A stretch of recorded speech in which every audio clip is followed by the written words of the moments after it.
Hello, everybody. Welcome to the third episode of the Disney Pins Night Live, which this is like my take on a popular Saturday evening show, but with the pin spin. Tonight, we will be talking about online pin trading. We'll be talking about the different Disney pin groups on Facebook, and we'll be talking about some pin news. And tonight, to talk about all this awesome stuff, we have two guests. We have Sarabeth Jenkins and we have Luke Antunes. So let's bring them out. Hey Hey guys. guys, how are you guys doing today? Pretty good. Good. How you doing?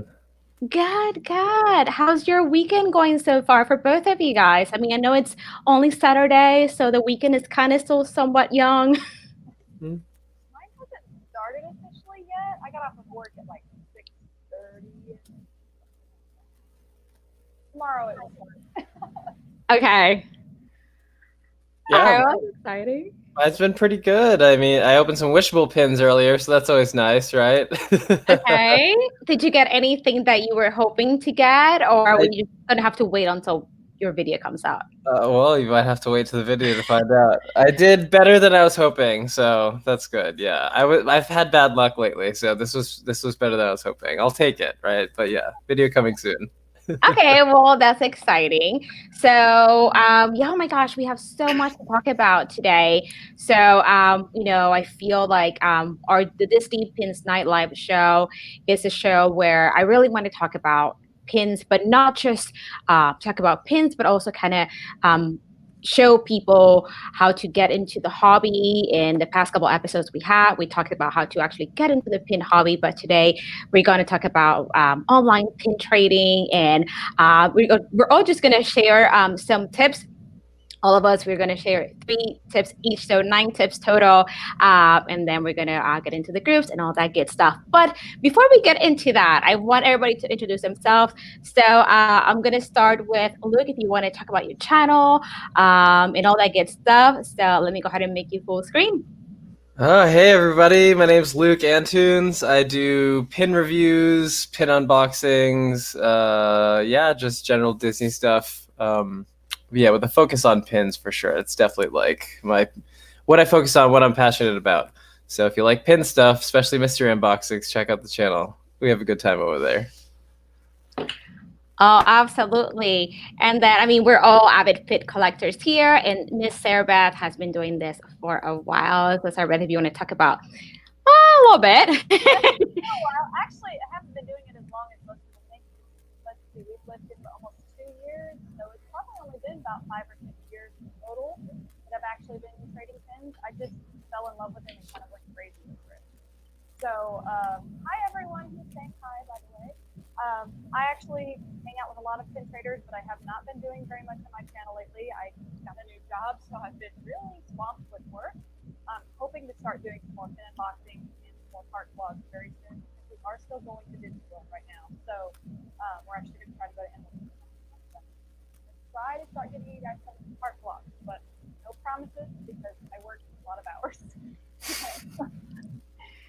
Yeah, but there's always the weekends, right? And evenings and and things like that. So what do you guys say if we start talking about some tips for online pin trading? Yeah. All right.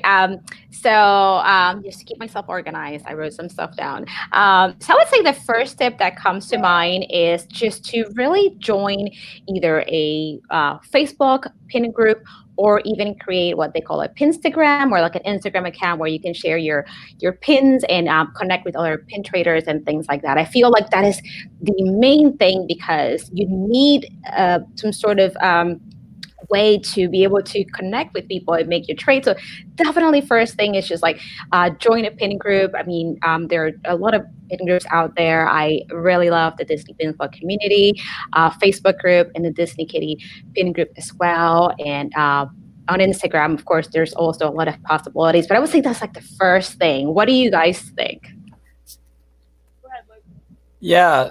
So, oh, excuse me. just to kind of echo what you said, I would, for new pin traders, I would definitely suggest starting on Facebook via Instagram, because there's moderators. It's a little bit more protected. The groups will like have your back. Where on Instagram is kind of like you versus the seller. So that would be like kind of compounding on your point for sure. Yeah, absolutely. Because I feel like on Instagram, you have to do a little bit more detective work, and then just kind of go and check out the person's Instagram page that you want to do a trade with, and see if they have any, pictures on their highlights of previous trades and things like that. So Instagram could be a little, I don't want to say riskier, but it definitely needs a little bit more work to make sure that your trade is, is going to work out. What do you think, Sarabeth? I agree. I have a lot more as far as trading and stuff goes on Facebook. I have a tendency to stick to Disney Kitty and Disney Plus because of the fact that I know moderators and stuff can help out with that when I can. We try a lot harder to keep you guys safe from crazy people and get crazy people to start to kick them out. So, but it's a risk no matter where you do it. So it's kind of depend on what you really want to do as far as pin trading. Because there's something you're not going to find on Disney Kitty or, and there's not everybody's in there. So. Yeah, definitely. And you've been a moderator for both groups for a while, right? For the Disney Kitty Pin group and for the Disney Pins blog community, which I also recently became a moderator of. I'm so excited. Yeah. Yeah, definitely. I mean, but definitely that's one of the best things about the group, that there's the moderators like Luke and like you said, Sarabeth, and there's rules that people need to follow in order to be able to stay in the group. I mean, things like, you know, um, just to make sure that, of course, they send tracking, when they're, going to send their pins. So that way you can kind of make sure that that your pin is on its way to you. And then just other things like, just make sure that you're not, sending scrappers and things like that. But I guess that's like a whole another conversation. But yeah, only authentic pins are the ones that you should be trading at the parks. And on these pin groups, on the Disney Kitty pin group and on Disney Pins blog community Facebook group, I mean, you're really just supposed to trade authentic pins. I mean, if you happen to talk to someone separately and you want to set up, a fantasy pin trade, I mean, it's really up to you. But typically these groups are just for you to trade authentic pins, because that way it just makes it fair for everybody. That's how it's really supposed to be. I mean, I'm sure there's other groups where you can just dedicate it to fantasy pins, but like that's one of the things that you should really that's one thing that you're really going to love about the group, that you can, trust that these moderators are there to make sure that everything goes well, and just to kind of police the trades in a way. Yeah, I agree with that. Also, I think as far as like fantasy pins go, there's actually a lot more of that on Instagram than there is Facebook.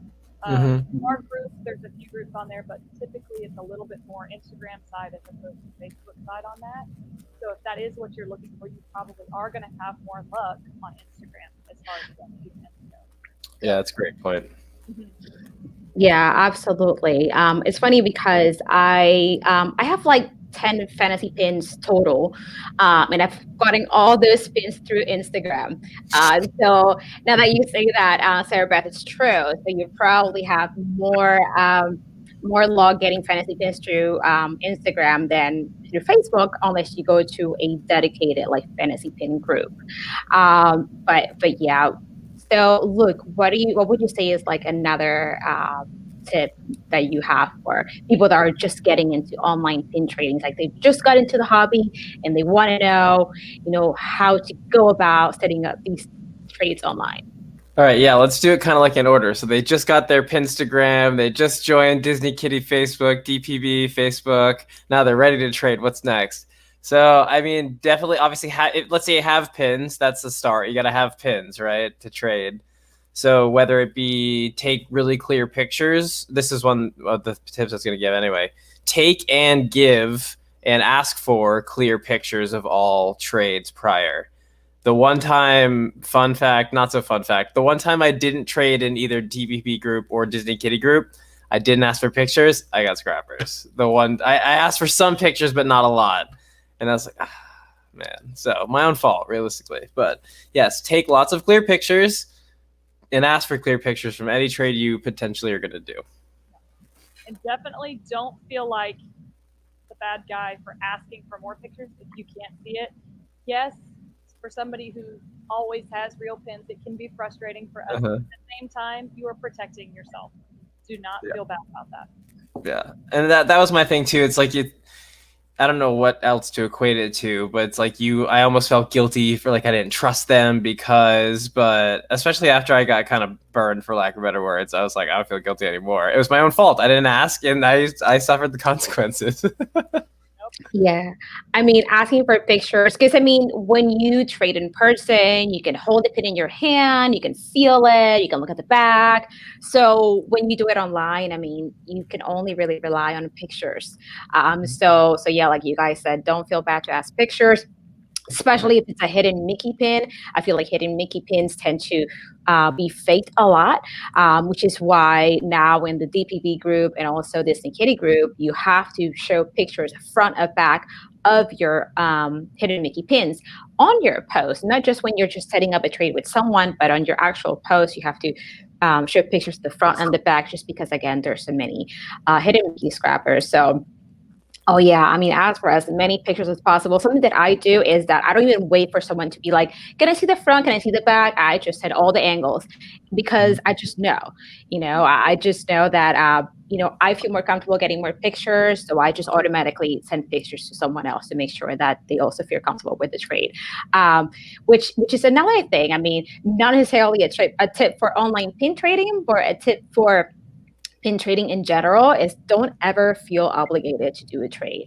So, I mean, that's another thing, because sometimes when you're looking at someone's pins for a while and you feel like maybe you're wasting their time or something, and you feel like, oh, maybe I should really trade. Like, don't ever feel obligated to trade. I mean, it's something that, we all go through that, where we not always see something that we like and vice versa. So yeah, don't ever feel pressure to say yes to a trade. So it's always okay to say no. So that's another thing. One thing I've found about the pictures too is that sometimes if my lighting is bad, I'll actually take a quick video where I can flipping, well, not flipping, but like, so they can see the angles. Because sometimes if you take a picture straight on, especially at the back of a pin, it's so shiny no matter what angle you're at, you can't see anything.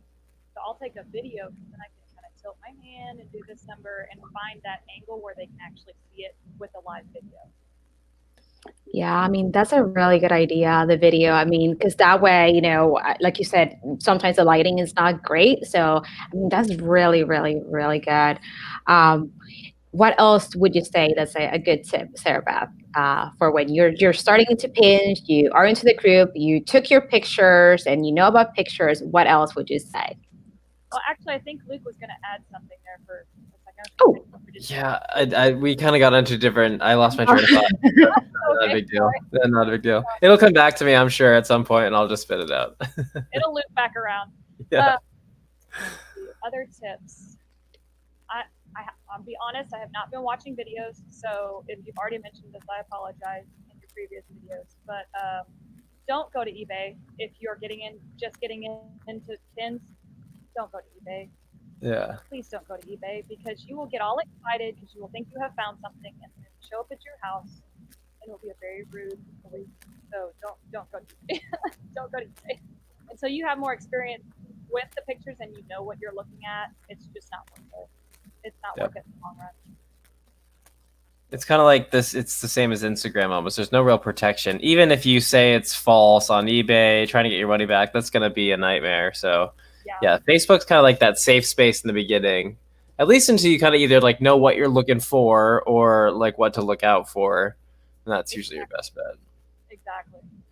Yeah, definitely. And that kind of brings me to like another another point is to use, I mean, you can also use eBay as a reference when you're not sure whether your pin is worth enough for to trade with someone else, whether you're not sure whether you are maybe offering an unfair trade or maybe being on the, I guess, the shorter end of the stick and then thinking that you're not getting, a fair trade. I mean, there you can use eBay as like a good reference point, not to buy pins when you're starting, because when Sarabeth said, when you're starting, it's kind of tricky to go on eBay because there's tons of scrappers on eBay. And unless you are, you feel pretty confident that, what, when you're looking at the pictures, it's real or not, kind of stay away from eBay when it comes to buying pins when you're first starting. But when it comes to values, you can always search for the pin that you're trying to determine the value of, and then go on the sold and completed and look at what those pins have sold for in the last month, couple months, because that's how you know what the current value is of for those pins. Definitely don't go on the active listings because someone can list a pin for $1 million, and that does not mean it's worth $1 million. So definitely go on the sold and completed listings, so that way you have an idea of what your pin is worth or the other pin is worth. I mean, what do you guys think about that? Sorry, I'm trying not to laugh. Yeah, it's like recently with all the Splash Mountain pins that have gone up to crazy exorbitant, whatever that word is, prices. Yeah. I mean, to be fair, I sold Park Pals Brer Rabbit for like $30, and the pin itself cost like $7.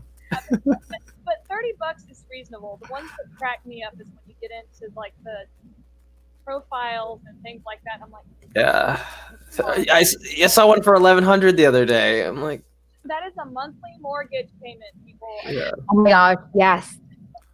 Yeah. I don't have any profiles for that specific reason. Like, I am not lucky enough, like Luke, to live in California. So it's really hard for me to get my hands on these like really cool pins that luckily you guys in California, get, or at least have, better access. We can actually physically go. Yeah. I mean, I don't know if we're really that much closer than you per se, but physically closer. But it's still challenging, I mean, it's still really challenging to get some of these pins. Yeah, I haven't been over there, but I've heard that the getting a pin in Disneyland, even though you guys have more pins and have some of the nicer pins that were lower LEs and stuff, I've heard that it's really hard to actually get them, though. So, yeah, there's a lot of, Disneyland, as most of us know, is supported by annual pass holders. So a lot of these people, their job is in some sort of Disney, they're pins resellers or something. So they have, during the day, they go on a Tuesday. A lot of these pins come out on, I think, Tuesdays and Thursdays, from what I understand. And they can just go and show up, stand in line for however long they need to. Where it's like, even this release that's coming up, which I'm sure we're going to talk about it, it's like, I can't take time off work to go, unfortunately. Exactly. Yeah, I mean, it's funny because you and I were talking about this release, which we're going to talk about in a little bit. I'm like, I'm like an enabler. I'm like, yeah, just totally go out. Well, realistically, like my schedule is somewhat flexible. So what I was trying to think is if like I could try to get up there in the afternoon, but by the time I get there, it'd probably be 4 or 5 o'clock, and I don't know if you have to queue up after you show up. You know what I mean? So like I could be waiting till 8 o'clock at night. I might not even get in, So that's kind of what I'm thinking. Sometimes it's almost like I found somebody who's already going to do pickups, and it's like it's at least it's guaranteed if you go through a pickup person, you're going to pay more for it, but it's guaranteed you're going to get it or they refund you. So it's like the convenience fee almost. Yeah, definitely. Like in a little bit, I'll share the screen and just see what the website looks like and what pins they're going to have and all that good stuff. But I mean, I wish I had at least the opportunity to be able to be like, you know what, I can't go today. I just can't go because I just can't go, and not because I choose not to go, but just because yeah. Realistically, had it been any other week, I probably could fit it into the day, but just with work this week, next week I can't go. Yeah, well, I mean, I'm sure there'll be others, there's definitely. What else do you guys think that people should know or that should do if they're getting into online pin trading. So we're talking about the groups, the pictures, kind of knowing their values. I have a good one. Mm-hmm. I don't know if it's my turn. It's my turn to go. Whose turn? I think so. I think it's whoever's turn. Okay. you Well, go. I remembered what I was going to say earlier when we were talking about don't ever feel obligated to do a trade. Also, in the same vein, don't ever get butt hurt if somebody doesn't want to trade with you. Because I definitely have been that pin trader who's like, ah, man, I really want that pin. Like, what do you mean you don't want any of my traders? But yeah, you can't get butt hurt. No crying in pin trading. That's true. Hey, Judy and Laura. Hey guys, made it. But so the pro tip I was going to give, and I feel like this one, even people who trade somewhat regularly don't know, is use PayPal to send instead of go to USPS. I mean, you still, they still get the money for it, but you save yourself a trip to the post office. I mean, if you have a drop box of any sort, I mean, I don't know how in detailed we want to go through this, but I think it's a great tip that a lot of people don't know about. Yeah, I've never done that. I usually go through my regular post office. Yeah. Oh, we're dropping some knowledge today. Here's the thing. I know. Oh no. Here's the thing. I know about this, but I don't know. I feel like I'm like, well, do I need a scale to like weigh my pins so I know how much the postage is going to be? I mean, kind of. I was like, you know what? I'm taking the lazy approach and just going to the post office. I was like 10 minutes away from my house and. Yeah, but you got to go 10 minutes out of your way. See, I used to be like that too. I was like, oh, it's easier just to go to the post office. I don't need to get any things, whatever. But I have a kitchen scale like for, baking or whatever, for food prep. All you need. That's all you need. And then I ordered some envelopes on some bubble mailers on Amazon. And gosh, with all the bubble wrap, I got stacks of bubble wrap from trades I do. So you don't need to buy any, just save it for a couple trades, realistically. But you save. I mean, you only save maybe 40 cents per order, but the convenience alone, you might save more on the larger shipments. Yeah, the convenience alone. Oh man, it's great. It depends on what you do. Like I have my bubble mailers. I also get my labels. If you print your labels, I can get sticky labels, 2 per sheet, 200 sheets for like $10. So I've got 200 different things there. So I'm not spending more to go over here or anything like that. And I'm not kidding. I probably save so much more doing that. Most of the time, my shipping is $1 or less cheaper just on the shipping cost. And then I do still walk mine up to the post office because I want them to scan it in so that somebody can't tell me that I didn't drop their package off. Okay. But that's just me being OCD about things.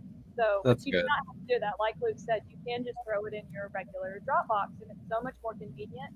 You can also go on USPS.com and schedule a pickup. Like if you have a big packages, they will come to your house and pick up the packages for you. I did not know that. Yeah, that's good for people who resell or do a lot of pin trading, who have a lot of trades at once. If they do a lot of pin trading and they still want that guarantee of getting scanned, if they do pick it up at your house, they always scan it as soon as they get it too. So that's about when it's in the drop-off box. If they've already been there that day or whatever, it can sit in there for up to 24 hours. Yeah. So, it's not a big deal as far as it will still get there, but they're not going to have proof of the fact that you dropped it off until then. And some people are really like, I don't think you actually dropped my phone. I promise I did. Look. I do that all the time. Yeah, the first time I used PayPal, actually, I think I did it on like a Saturday afternoon, so they didn't come till Monday. And the person was like, the tracking still hasn't like done anything. It was the first time I'd done it, so I like panicked a little bit. Like, what if they didn't come get it? Like no, I swear I did it. I swear I put it in there. Like, I have, like I'm gonna have to refund this person or something. Buy them a new pin. I don't know. Panic. But it's fine. It all turned out fine, and now I'm over that. Well, and then if it gets lost too, it doesn't get lost. I have proof that it didn't get lost. Yeah. My tracking receipt, I put it in the mailbox. I tracked it all the way to your house. It was delivered. Sorry, if somebody picked it off your porch, don't let them drop it off on your porch. I mean, that's the bad thing that's kind of the ugly side of pin trading is that there are people that will do that. Luckily, we have those groups like we were talking about where that kind of is a lot more leveled out. We're typically not as gripey about things. I love our two groups that the Disney Kitty and Slugger, fabulous groups. Yeah, pretty much the only ones I roll in. Yeah, definitely. Well, I mean, thank you guys for telling me about the labels. Just Come on. I've heard about this before. My best friend, she's a big pin trader. Like she is like crazy, like experienced pin trader. Like I really look up to my friend. But anyway, she's always like, yeah, you need to create your own labels. So I'm like, oh, I feel like so much work because I don't have a scale. But then you guys make it sound like so much easier than I thought in my head it was gonna be. And No, it's way easier. Yeah. yeah. I have a $10 scale from Walmart that I go to the grocery section. Yeah. You're good. It's great. It works fabulous. I've used it for almost 2 years now, and I haven't had a problem with it. Oh, that's Yeah. awesome. Just order any food scale. I've got my food scale on Amazon. You know, it's like, Yeah. and you can do big packages. Mine, you could weigh quite a bit on it. It's not like a dainty one, you know, so you can weigh quite a bit. So if I have a bigger package, I got to send out, you know, a pound or two, I can weigh it there as well. So Yeah, as long as you don't have anything keeping it from putting that full weight on the scale, make sure it's on that level surface and nothing around it. It'll weigh quite a bit. I think I've had a couple that were a couple of pounds like that too. Oh wow. Yeah. So it's very beneficial, and it costs you a lot less, especially if you get into the heavier packages. Oh, that's good to know. I mean, definitely. I feel like I haven't really been pin trading as much as I used to. I feel like mainly I go to the post office now to send like stuff for like box swaps and things like that. But yeah, I mean, I'll definitely have to look into that, and I'll be bothering you guys to make sure that I'm not messing up those labels. And like Luke said, I don't want to be like, I swear I sent it. I mean, I said yeah. You kind of, I mean, now I know that if I have a pin trade coming up, I'll do it late at night and drop it off so I know it'll go out the next morning. Or like I'm cognizant about the time that my mail delivery person comes to pick stuff up. So I mean, but you do it. You do it once, you figure it out. You know. Yeah. yeah.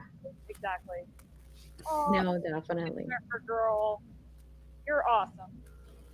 Don't brag. Aww. Sarah, I want to thank you for being an awesome moderator. Aww. We've had the good people in our group today. Yeah, I mean, that's why I first heard about you, Sarabeth, through the groups, because I mean, you've been with the groups for a long time, and yeah, so that's how I'm like, oh my gosh.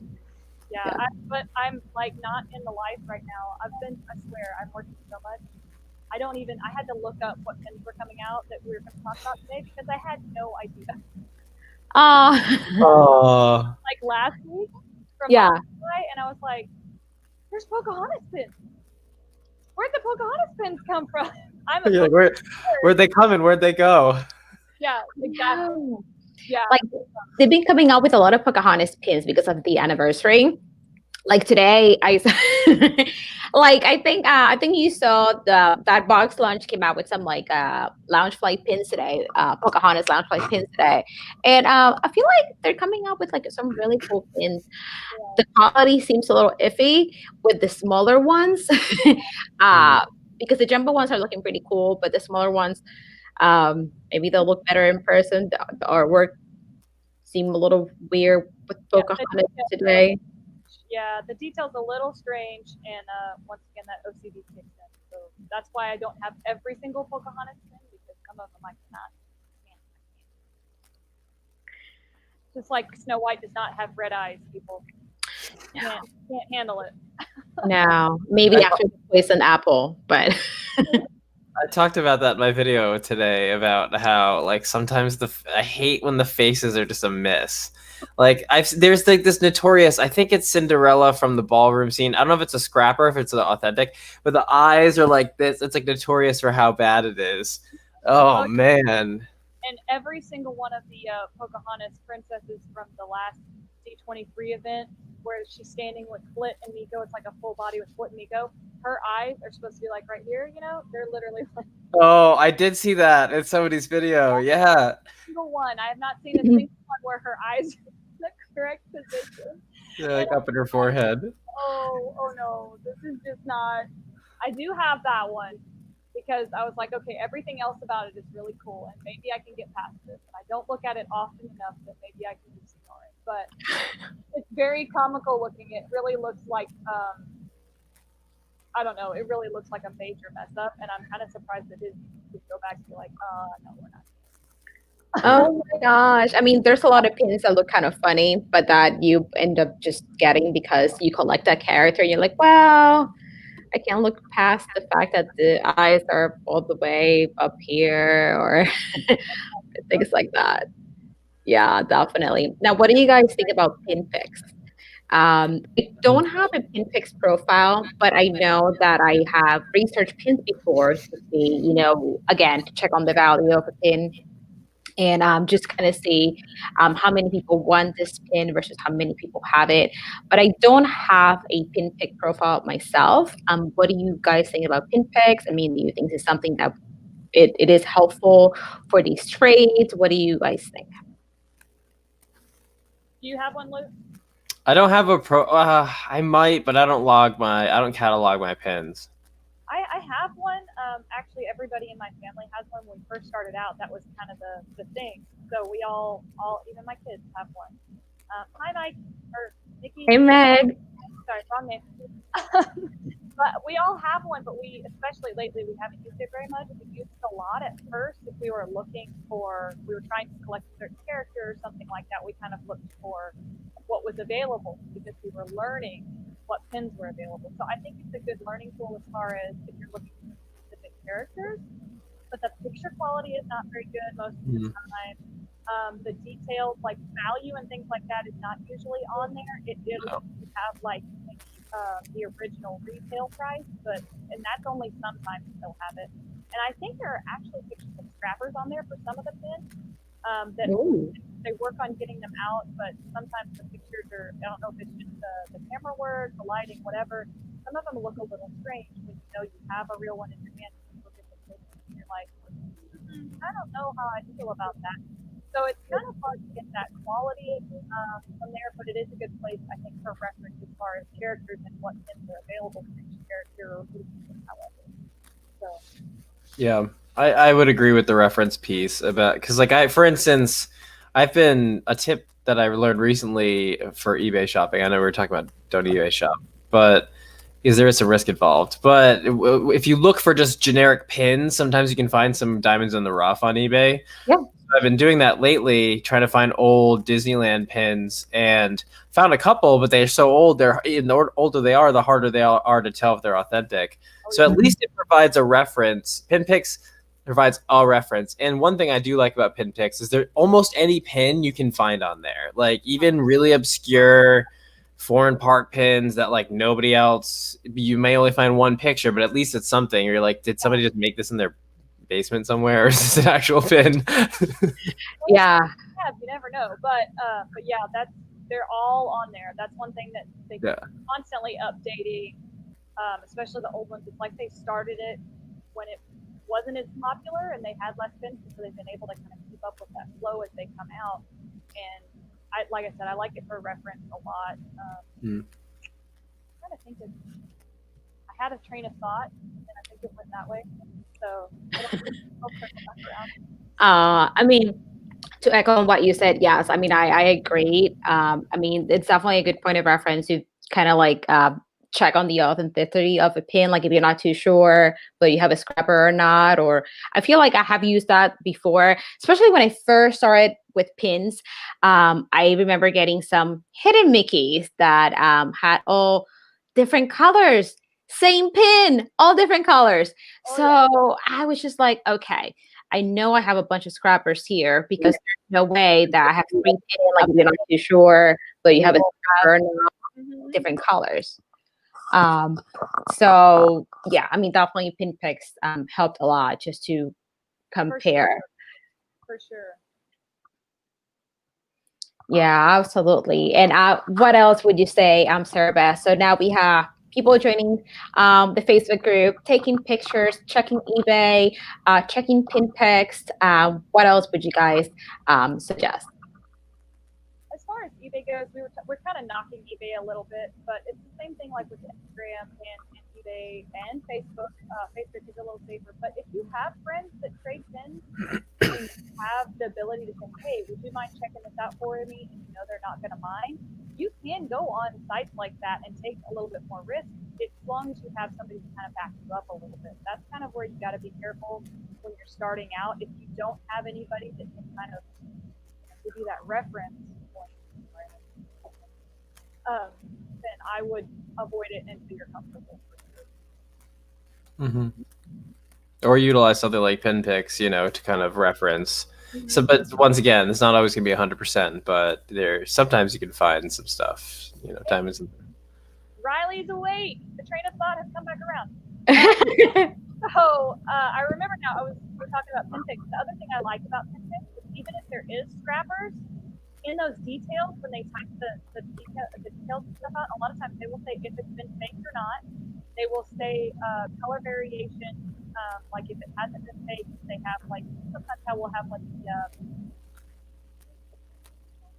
the box with the 3 pins where you have the different color variations and stuff like that. A lot of times they'll have those monthly pin sets and stuff like that. They'll have the different color variation options written on there so that you have a little bit more frame of reference, even if they don't have a picture of every single one of the options.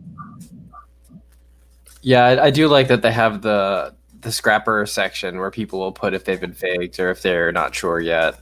Mm-hmm. There is another pin database website. I don't remember the name. I've used that one a little bit too. It's not as robust, for lack of better words, but the scrapper one I think is unique to Pinpix, if I remember correctly. Yeah, I do like that they have the little counterfeit tab there, so you can kind of get information on that pin. I mean, I think that's great. I feel like maybe I should use Pinpix more often. I don't really use it to put my pins in there, but I do like all the extra information that's out there for pin collectors and pin traders of all levels, really. I mean, beginners, intermediate, advanced. I don't consider myself advanced. I feel like I'm intermediate. I don't think I'm a beginner, but I feel like I'm right in the middle. I've been doing it for 5 years, but I'm still not an expert. I mean, there's people that just have so many crazy traders and do something. For example, Luke and I were talking about this not long ago. Sarabeth, have you ever done a trade online where there's a PayPal hold involved? A PayPal hold? Mm-hmm. No. But I always make sure that they send me the money on that kind of stuff.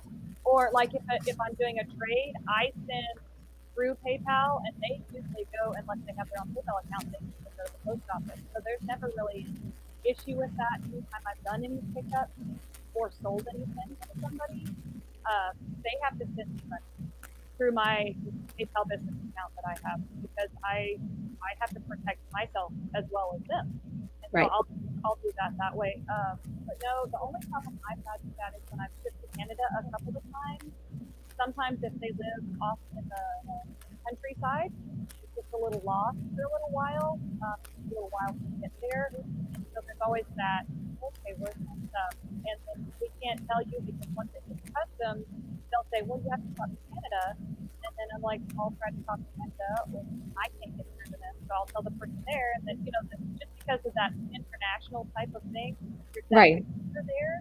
So I almost always get insurance on my international trades, because it's just too risky not to, unless it's something that they say up front, if it doesn't come through, it's not a big deal. We have that understanding on both sides, But I haven't had a PayPal hold, not for trading or so I'm not sure what that would be for. Yeah, it was, somebody had requested it from me, and it was a big headache, in my opinion. Oh. I didn't end up going through with the trade. No. Which in the end it worked out. Yeah, it did work out. But it was, I get the understanding behind it, right? I could see maybe if it was like $1,000 profile pin, sure, right. Maybe some sort of whatever. Mm-hmm. I've never traded pins at a high level like that. I think the most expensive pin I've traded is $20-$30, something like that. So I've had a few that are anywhere from like 50 to 100 on pricing or something like that, or if it's multiple pins. Right. Sometimes with tracking, if you actually scroll down on PayPal, you'll see where you get a certain amount of insurance no matter what. up that level, and it might only cost you $1 or two. It's really not. It's not very expensive to, because if they lose the package, then it's on them when they're doing tracking and things like that. Right. It costs you but a couple of dollars if it's something that you're worried about, or if you have any apprehension about that trade, that may be a way to kind of safeguard yourself a little bit. If you still want to go through it with it, if you really want that pin, or something like that, that may be a good way to safeguard yourself. I was thinking earlier, we were talking about all the different references for new pin traders. Yes. YouTube channels. Yes. Yes. Doing stuff like this, and Ryan does stuff all the time. I know. Yeah. He's one of my go-tos. Yeah, exactly. Same. Yeah. The Diz off and on does pin stuff. I know Corey. I never say his name right. Corey Fiasco is what we all would call him, but that's not what his name actually. Yeah, that's what his YouTube channel name is. He doesn't really post much anymore. No, I've noticed that. Yeah. He's busy all the time working for the Diz. So, but yeah, he's very knowledgeable. There's quite a few bloggers that are very knowledgeable about pins and pin trading, and they try to kind of post things. So that's a good place to go, just kind of browse a little bit to get some info. Oh goodness, what's her name? She is also an admin on Disney Kitty, and she is. Oh, Magically Emily. Yes. Oh yes. Yeah, she's the OG. She's rad. Yeah, she's got some great videos. So. I was gonna say earlier when we were talking about pin picks, I know she is one that I'm pretty sure I want to say I saw in a video she catalogs everything in pin picks and keeps detailed records of her pins. Or at least she was showing how she stores some of her pins and had stickers with what LE they are and this detailed almost Dewey Decimal System of pins. And I'm yeah, I got a stack of backer cards right here.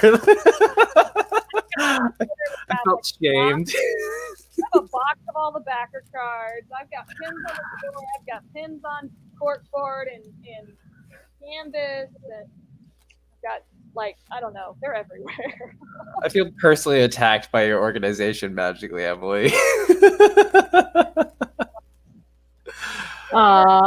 amazing.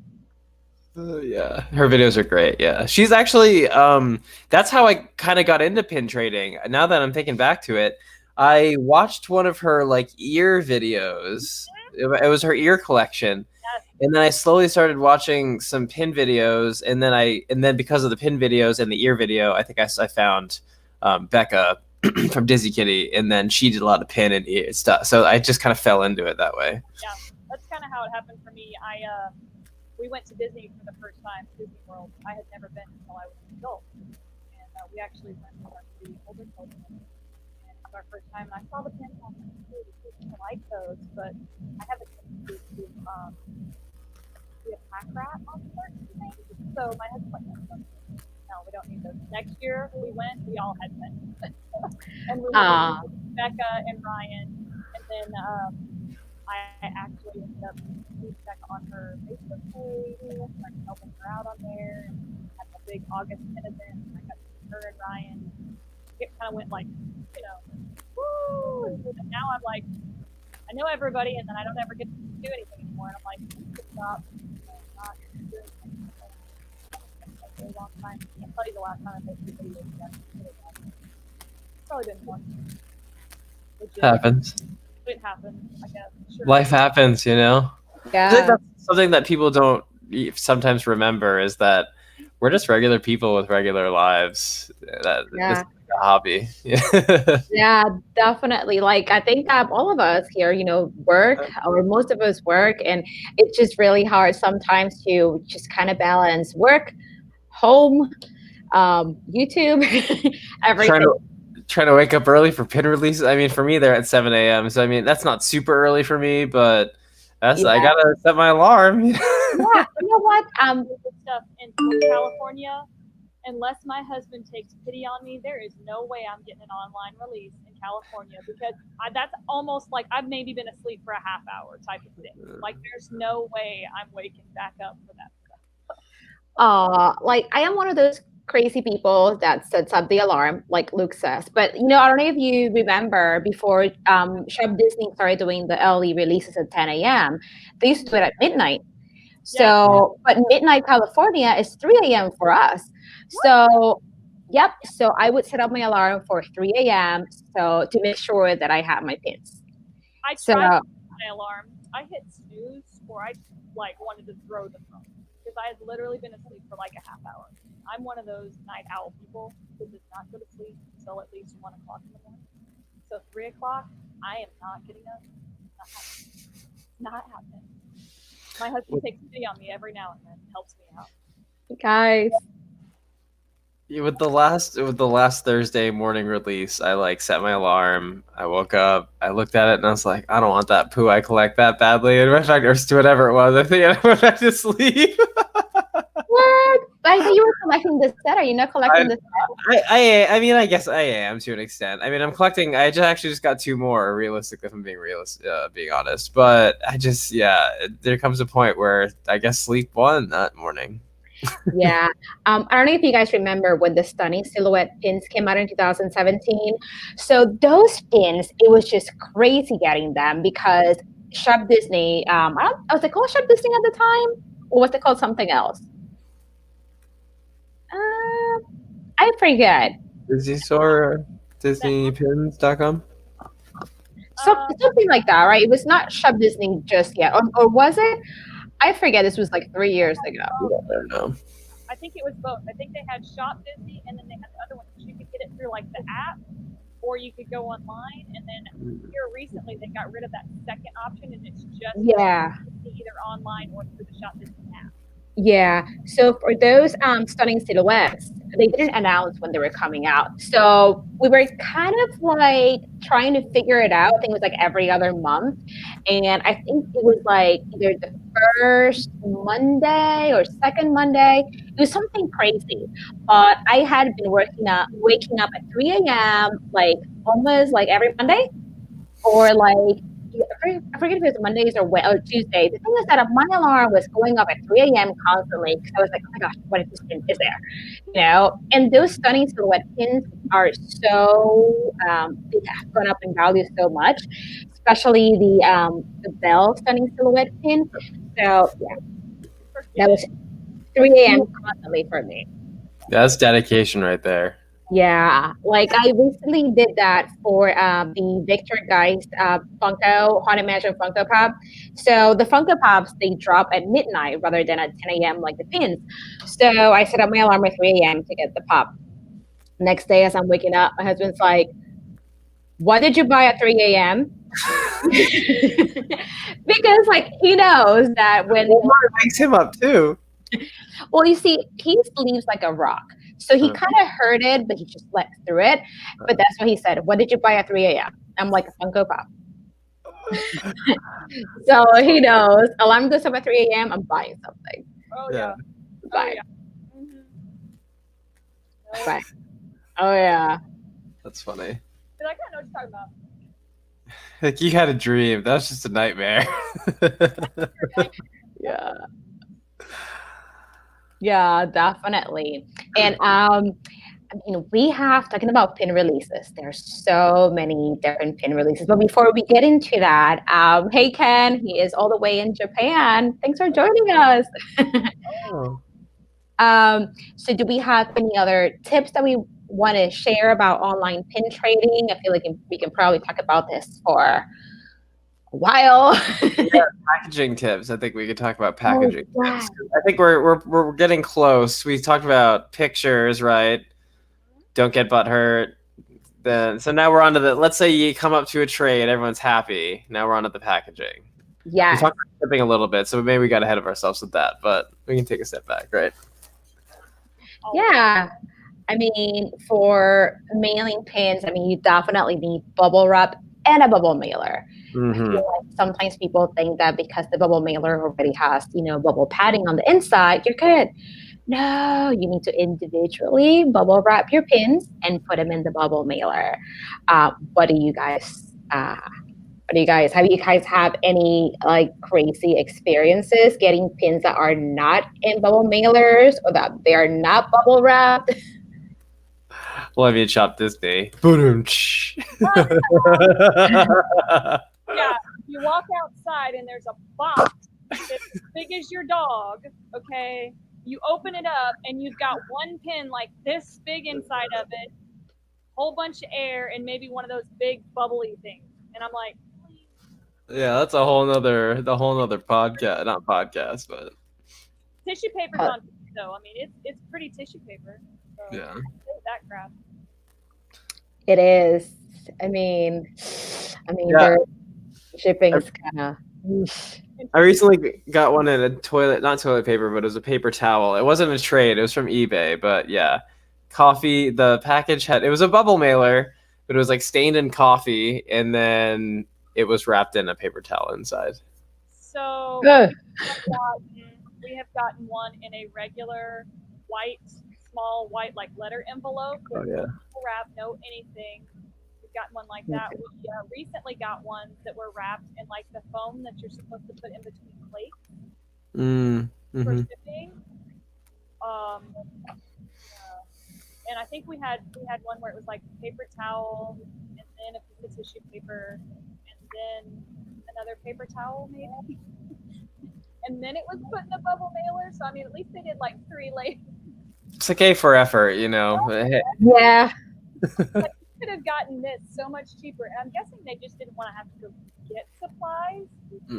But if you want your pin to arrive safely, you should really want the other person's pin to arrive safely. So you should be considerate and think about, okay, would I want mine to arrive like this? Probably not. But let's maybe not do that, you know? Yeah.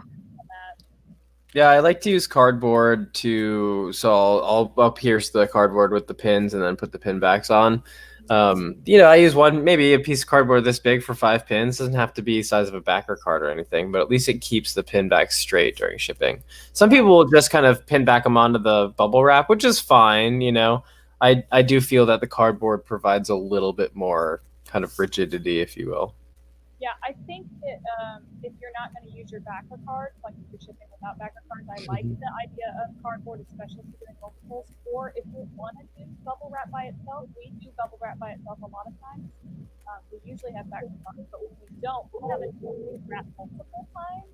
We'll pierce it through and then wrap multiple times, and we secure it with like the wide packing tape so that there's that extra stiffness as opposed to it being really wobbly and wonky and stuff like that. If you just single wrap it, where you don't even have the pin back covered back up, you have to put a tiny piece of tape, your pin back can really bend, break off, and shift, even if you pin a bubble pin or something. Yeah, the way you described it almost makes like a capsule. Yeah, I like that way too. It's hard to open. Those are hard to open though. But I know that they're protected. Yeah, they are protected. Yeah. I mean, those are great tips. Yeah. I think it's a trial and error type of thing that we've come to at this point. Yeah, for me, it's more like I've seen how badly they can be wrapped, and I just don't want to emulate that, so I try to go the opposite direction. Yeah. Something that I do when I do a trade, I haven't been trading as often, is I'll tell the other person, okay, I'll make sure to bubble wrap each pin and make sure I do this, this, and that. So instead of like being like, are you going to bubble wrap my pin individually? I just tell them that I'm going to do that. So hopefully they'll do the same. That's a good idea. Kind of one of those passive aggressive. Hey. I mean, not that I am passive aggressive. A little bit, I guess. There. That's okay. You're nice to him. I don't know what I would. I would either be like really butthurt over the fact that they didn't do what I thought they should, or I would not ever trade with them again, not give them the benefit of the doubt. So it's better to be passive aggressive and not ruin that trade experience. Yeah. So I meant to mention this earlier. I do that with the pictures. We were kind of talking about pictures earlier. I just, instead of asking for pictures, I just automatically send pictures of the front and the back up close. That's like my passive aggressive way of saying, give me pictures. Yeah. So I guess passive aggressive can be a good thing when you're trying not to come off rude, I guess. I like to say it's just leading by example. It's leading by example. It's not passive aggressive. It tends to not hurt feelings that way too. The only time I don't automatically send stuff is usually because I literally already have pictures. Yeah. All of that. And I'm like, That's the fast part. I'm not doing it. I still do it. I still take a close up. I'm lazy. So lazy. I think that's becoming the new thing. It's like when you learn that you don't have time to do things, you really stop doing things without people you to do it. It's really bad. As a result, I don't trade a lot right now because I know I don't have a whole lot of time to be Yeah. that person that's like, oh hey, yeah, no problem, I can get this out today or tomorrow. Yeah. Your pictures, and that's the kind of trader I like to be. And when I know I'm going to be rushed, I just don't even want to. I don't even want to do it, because it takes the fun out of it for me. So It takes time sometimes. it does. Yeah, definitely. But I mean, those are definitely good ways of kind of like asking people to do that. Like Luke said, lead by example.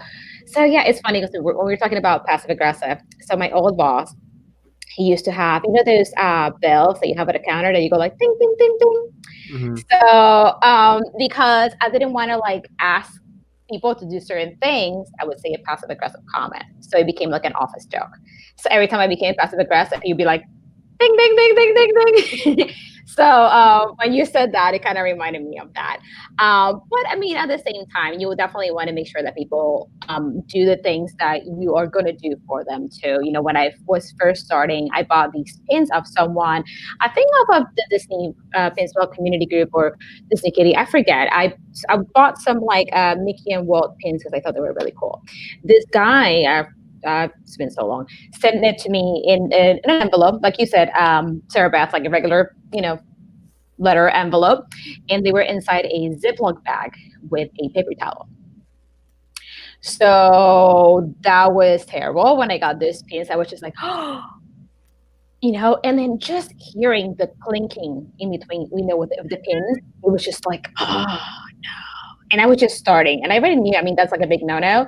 Like you're selling pins, you would think that you would at least want to try to send them in a way where they're going to get to the person in one piece, no scratches. Not only that they will want to come back and buy from you again. If you're Oh, wanting absolutely. this as a regular thing, you don't want to cause that bridge to like completely gone. You want to be able to. I mean, I'm the person, especially if it's a new person. When I was doing pickups, I would try to put some little stickers and some fun little things from the park and stuff like that in there because I was like, then I learned that it's horrible.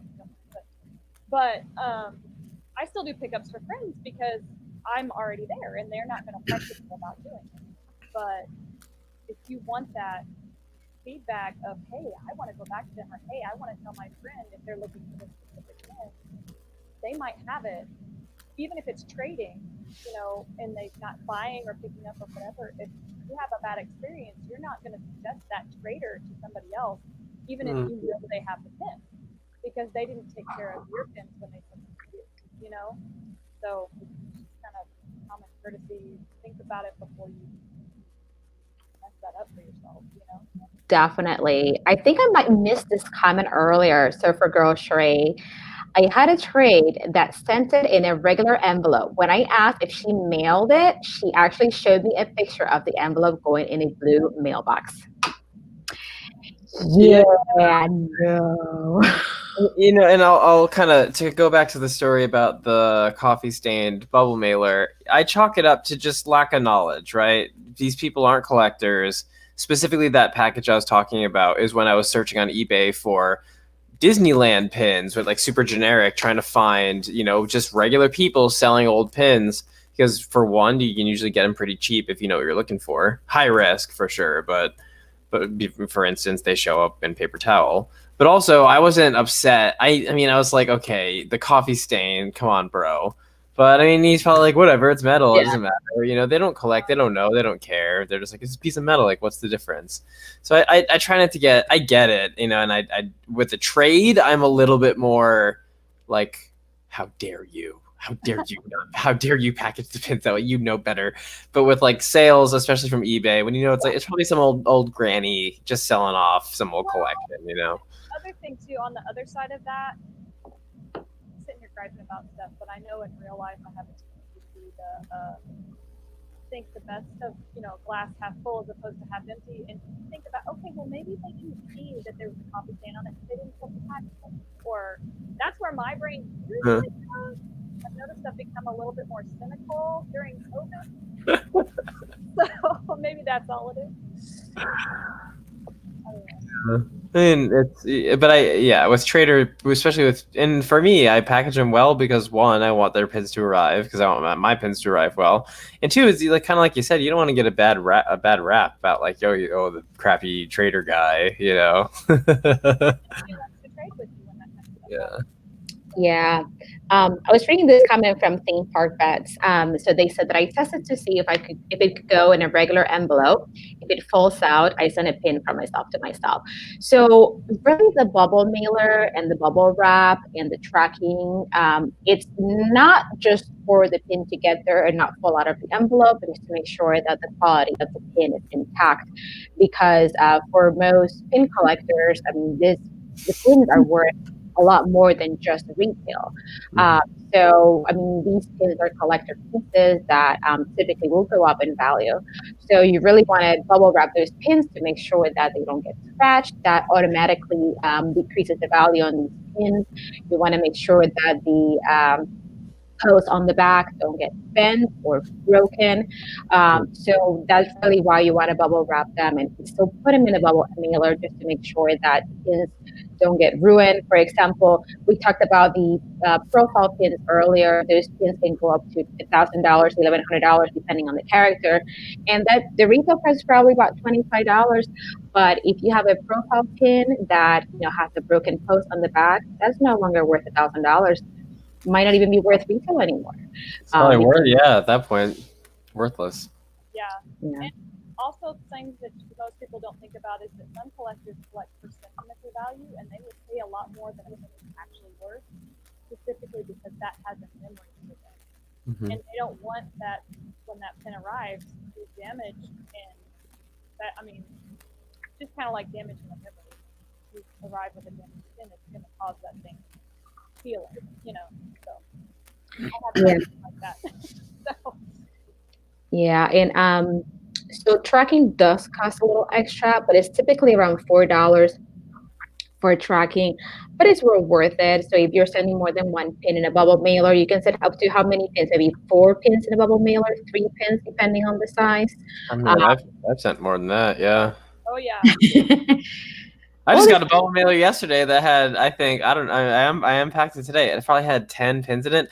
That thing was jam tight. I mean, they were all fine. They were all kind of wrapped in your method, like the triple burrito style, if you will. But yeah, they were jammed in there, and man, there were so many pins. 2 LEs, probably 8 other pins. So yeah, you can fit a lot in there. yeah. kind of like a cat. If I fits, I sit. Yeah. Uh-huh. Yeah. Sorry, I'm a vet tech. Oh, but yeah, I mean, it does cost extra, but I mean, $4, if you think about it, it's more of like an investment because you are, first of all, if you want to keep on trading pins, you want to make sure that people want to trade with you because they know their pins are going to get there, not, nicely, and they're actually going to get there. And also, that is your proof. Is really to protect yourself too, so no one can be like, oh, well, someone didn't send me my pins. So you can be like, oh, yeah, I did. The pin is in Florida right now, or the pin is in New York right now. So Yeah. that's really, I mean, it's really, really good for you too. It's your way of saying that your proof that you did send it. Another thing about tracking as well is that, like we were talking about our 2 Facebook groups that we use a lot, it's required in there. Yeah. And the thing about that is we require it specifically to protect the group, protect both traders, and protect us to be able to have the group and not be issued. But if you think Right. about it, if you're trading in a separate group on Instagram, whatever, if you're not sending with tracking, then the other person might not be sending with tracking. Mm. Right. You know what I mean? So, and if they are sending with tracking and you don't, they're probably not going to trade with you again because they spent that extra money to make sure that your pin got there on time, in the right area, in good shape, and you didn't. So just kind of think of it in that perspective of, okay, this other person wrapping my pins nicely, Right.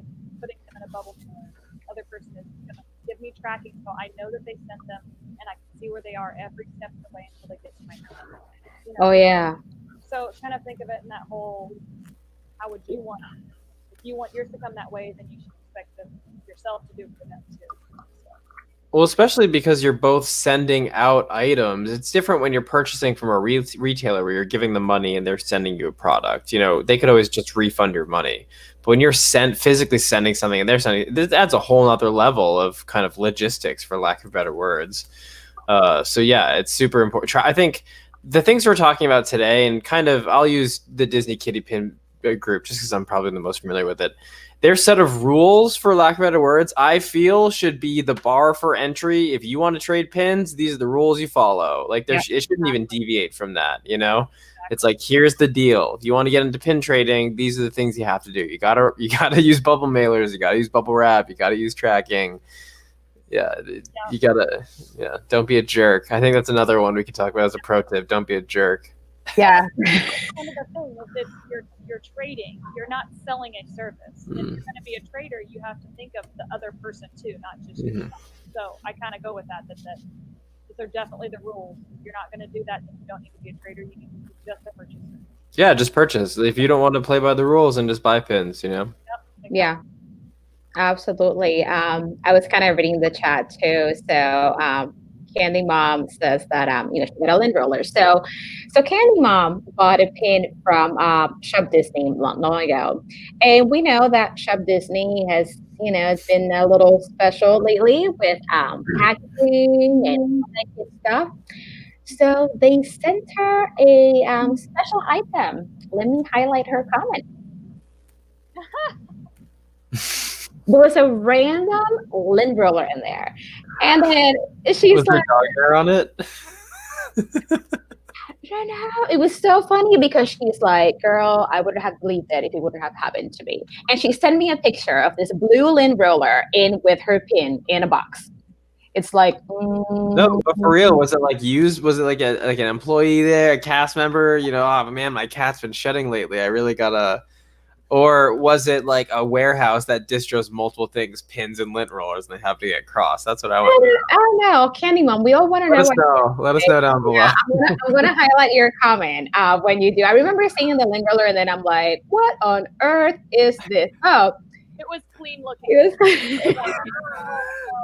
All right, so no cat hair in there. I love. I thought the first one had a better, likelihood of happening.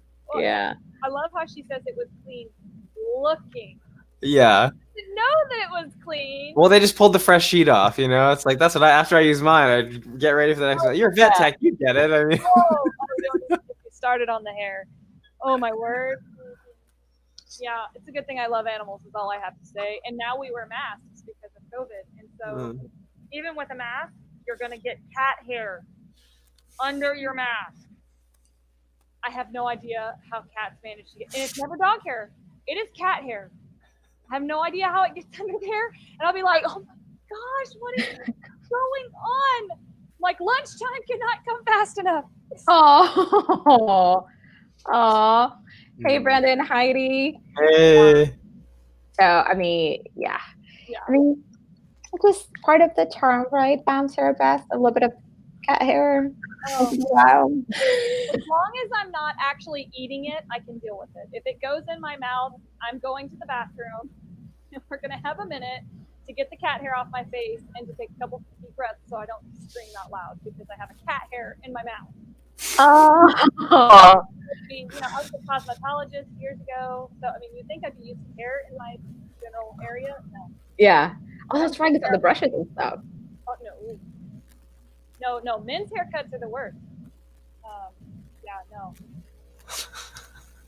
Being covered in hair all day long, especially cut hair. No.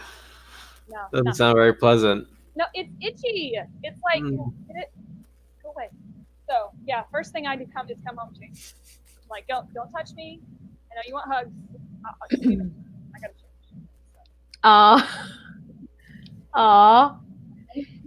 Yeah. Anyway. So welcome to CatCast. That's my new vlog, y'all. I'm gonna talk Disney and animals. Okay. That's Yeah, what we all like our Disney animals, so I feel like you're onto something. Oh, there you go. well, You're definitely onto something. But oh my goodness. So, there are so many pins coming out soon. So on Monday, well, before we move into that, do we have any other tips we want to share from online pin trading? Anything we might have missed? I mean, I did want to elaborate on "Don't be a jerk" just a little bit. So, hey, sometimes people trade pins. They may be fake. You ask for pins. You ask for pictures. You don't know. I guess my point is approach that person with kindness and say, hey, I think by accident I may have received fake pins, or after I compared them, I suspect they may be scrappers. Don't just come out hot accusing people, because maybe they didn't know. Maybe they're new to pin trading. Maybe they bought a lot off Amazon. This is their first trade they did. And maybe Yeah. maybe they don't know. Somebody who is authentic is going to say, hey, I'm so sorry. Let me swap those out for you or whatever. Yes. Somebody who kind of new is going to be a jerk back. And they're, regardless, if you're nice, they're going to be a jerk. Like, well, I didn't know they were fake, or they're not fake, or how do you know? So you're going to know right out of the gate based on their reaction if they're, if they knew or not. But just, yeah, I'd say everyone needs a little more kindness, right? Yeah, I think you're totally right, because I mean, I feel like not everybody's gonna know they're trading you a scrapper or a fake pin. So, like you said, it's better to have like a nicer approach to it than like you said. So you can totally, yeah, start like, hey, where did you get this pin? I think that the pin, or there might be some issues with it, or I found some discrepancies, and I don't know, just on the nicer side, right? And then right off the bat, just being like, yo, you sent me a fake pin. What's up with that? I'm going to report you. Yeah.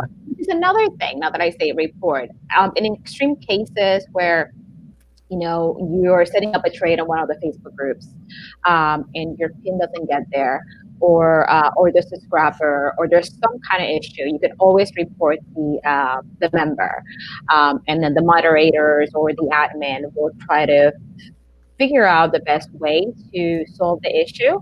And if it's something really serious, typically the other member will get removed and banned from the group. So that's another thing. You can totally report sketchy trades or sketchy people. But yeah, definitely approach trades the best way possible. Like sometimes, yeah, people might not know they're sending you a fake because they just didn't know.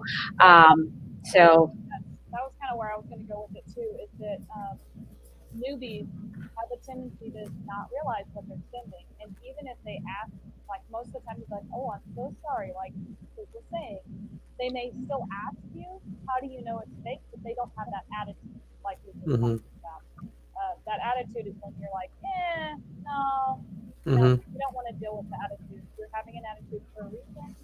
Thought you had one up on us, So that is a kind of a good way to gauge where people are at.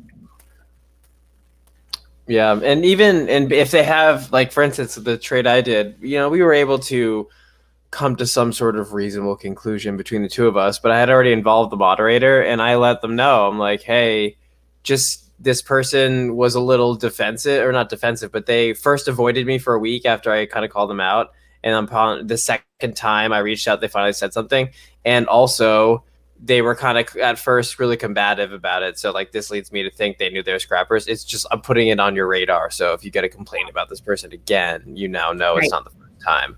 So I think it is important to kind of just, and like I said, you're gonna be able to tell the difference. If somebody's like, oh my God, I'm so sorry. Like, how can I fix it? Like, I'll send whatever. Like, you'll be able to tell if they're, like, if I were to send a fake pin by accident and somebody were to say something about it, I mean, chances are I know a fair amount about pins, so it's rare, but my reaction would be much different. Like, oh, I'm so sorry.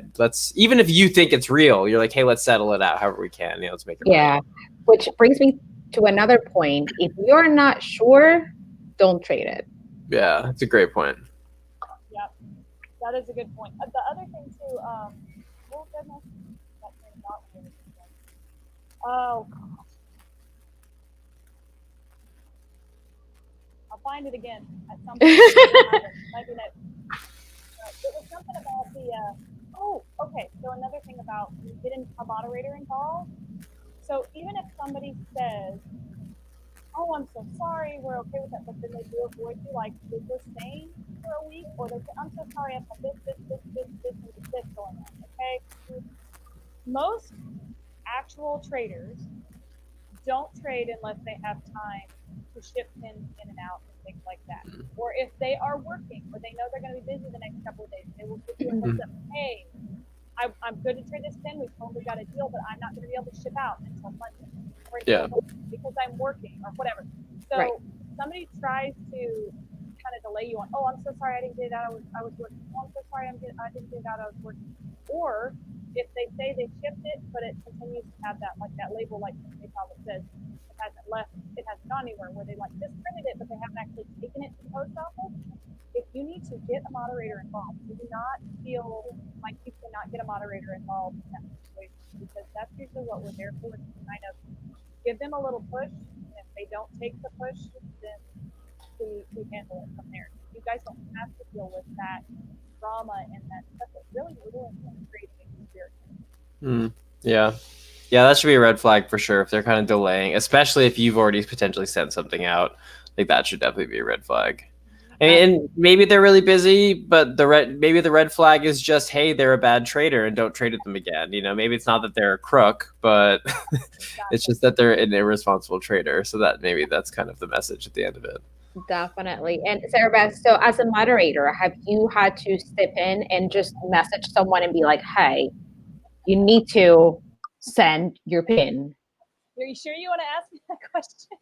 Look, we just, say that you were talking to Mr. Potato Head. Did you have to talk to Mr. Potato Head and see? Okay. We have had, that's part of the reason why our groups are so good, is because we've actually had to have those conversations. We've actually had to remove people from the group because they will continually have bad trades or continually put people off or continually send fakes or argue with us that they're fakes and things like that. And so unfortunately, there are traders in that. We try to be very careful about who we accept in the group. So if anybody has gotten denied in the past, I will tell you up front, I apologize for that. It's probably because of the way you answer the questions, because we have the questions there for a reason to kind of help us weed out people who are just trying to scam people. But we are human, and we still let people in that can scam you or are just really bad traders or however. And so then we have to step in and kind of handle that situation. And we try to give people the benefit of the doubt the first time, sometimes even the second time, depending on the situation. But if it continues to happen, we will remove them from the group and block them, because we don't want that in our group. Because it's not going to help anything. It's going to cause drama with the group. It's not going to be a safe place for people to trade if we allow this kind of situation. Yeah, definitely. Now, to be a little more specific, have you had to message someone that hasn't sent a pin? Like, what do you typically say to them? Oh yeah, so we've had to message people who have sent pins. We've had to message people who have said they sent pins but never provided tracking, or somebody who provided tracking, but like I said, it stayed in that they printed the label but they never actually delivered it. Right. We've also had people that said they shipped it with tracking and still haven't sent tracking information. Like they said they sent it, oh, I lost the receipt, or oh, that's in my car, or I'm so sorry, this and this happened. Right. And don't get me wrong, like Luke was saying, I'm not saying that your mom isn't sick. Right. I don't believe you. And I'm not saying that you haven't really busy at work. As a person who literally works 10 and 12-hour shifts, I understand how that goes. My children are here, you guys. But unfortunately, if you're going to trade, that's kind of where, as a moderator, I've gotten a little bit more harsh about things, because of the fact that if you want to trade, you need to make sure that you have time to do it. And if you can't, try to be upfront and say, hey, like I said, make sure you can say, I'm so sorry, I want to trade with you, but I want to give you a heads up, Abraham. I want to give you a heads up that I'm not going to be able to send this out until such and such date. Yeah. Hey, would you mind waiting to ship yours? Would you mind holding it for me? Yeah. So that some people will say they don't want to do that. And if that happens, again, don't get butthurt like Luke was saying, because that's just kind of the way things go. If you're going to be the trader that you know you can't ship out same day, next day, a day and a half, whatever, fairly quickly, don't be offended by somebody that tells you, I'm sorry, I understand that might not be something you do, but I really don't want to trade right now because I need to go do something else, or that makes me uncomfortable, and vice versa. Don't be afraid to tell somebody that wants to delay that I'm sorry, that makes me a little uncomfortable. I'm still new at this. Maybe when I get a little bit more experience, or Yeah. I know, don't be Yeah. afraid to say those things. Yeah, absolutely. And there've been instances where I was trying to set up this trade with this person, and I felt like the trade was pretty unfair on my end. Don't get me wrong, I was pretty mad about it. But I simply told the person, I don't think it's a fair trade, so I'm going to pass. So that's like a really, definitely try to be like really nice with your trade. So sometimes when people are trying to, I don't want to say, okay, so there's some people that will try to pull a fast one on you because there's a little bit of everything. So in a case like that, you can always just say, like you said, I don't feel comfortable, or I don't think this is, a fair trade, and I'm just gonna pass. But thank you. So you can always do that. But yeah, I've had a couple of those instances where, like, there are some people and I see it more as a moderator than I did as just a trader, that you'll see people start a scam. And as a moderator, it cracks me up because people know that I'm a moderator or an admin. I have the little lovely shield by my name. Yeah. They know that I am, and they're still going to try to get more out of me than they should be trying. They're trying to push that level of, okay, yeah, like my generosity only goes so far. Don't get me wrong. I want to help you out. I want to give you pins that you want, and I understand you're limited on your trader. But I'm not going to trade you $100 worth of pins, multiple pins, for $25 worth. That's just not going to happen. Yeah. If you want to do something like that, make sure that you know who you're talking to. Make sure that you know the value of your pins. And again, just be like, hey, I'm willing to do this, but I'm not really comfortable trading for more than this. And if they have a problem with that, say, I'm sorry, I understand, but that's just how I feel about it. Just make sure you keep that kindness level there so you don't burn that bridge. Right. If you want to trade with them again. Yeah, because realistically, I mean, all of these pins have a retail value, and if you go based on retail value, then it's just not going to work 100%. Right. Sometimes with some of the the smaller pins, hidden Mickey for hidden Mickey, sure, maybe that works. Mystery pack for mystery pack, but also at the end of the day, all of this is subjective. It's what you feel you want to sell or trade this for, and what somebody else deems its worth is, right? Yeah. So just because somebody on eBay bought a pin for $70 doesn't mean it's worth $70.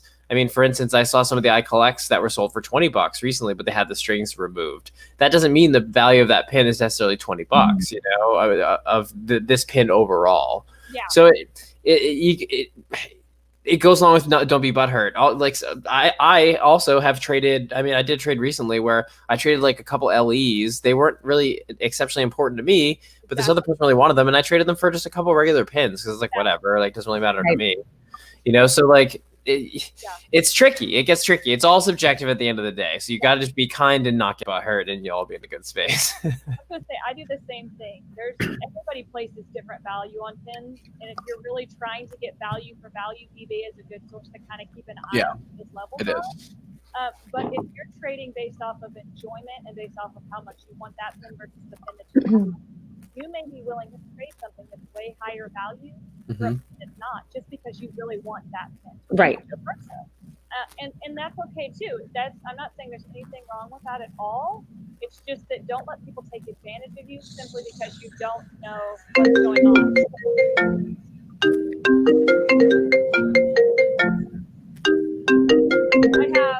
I have FaceTime on literally my computer, my iPad, and my phone going at the same time. That was fabulous. Oh my goodness. Okay.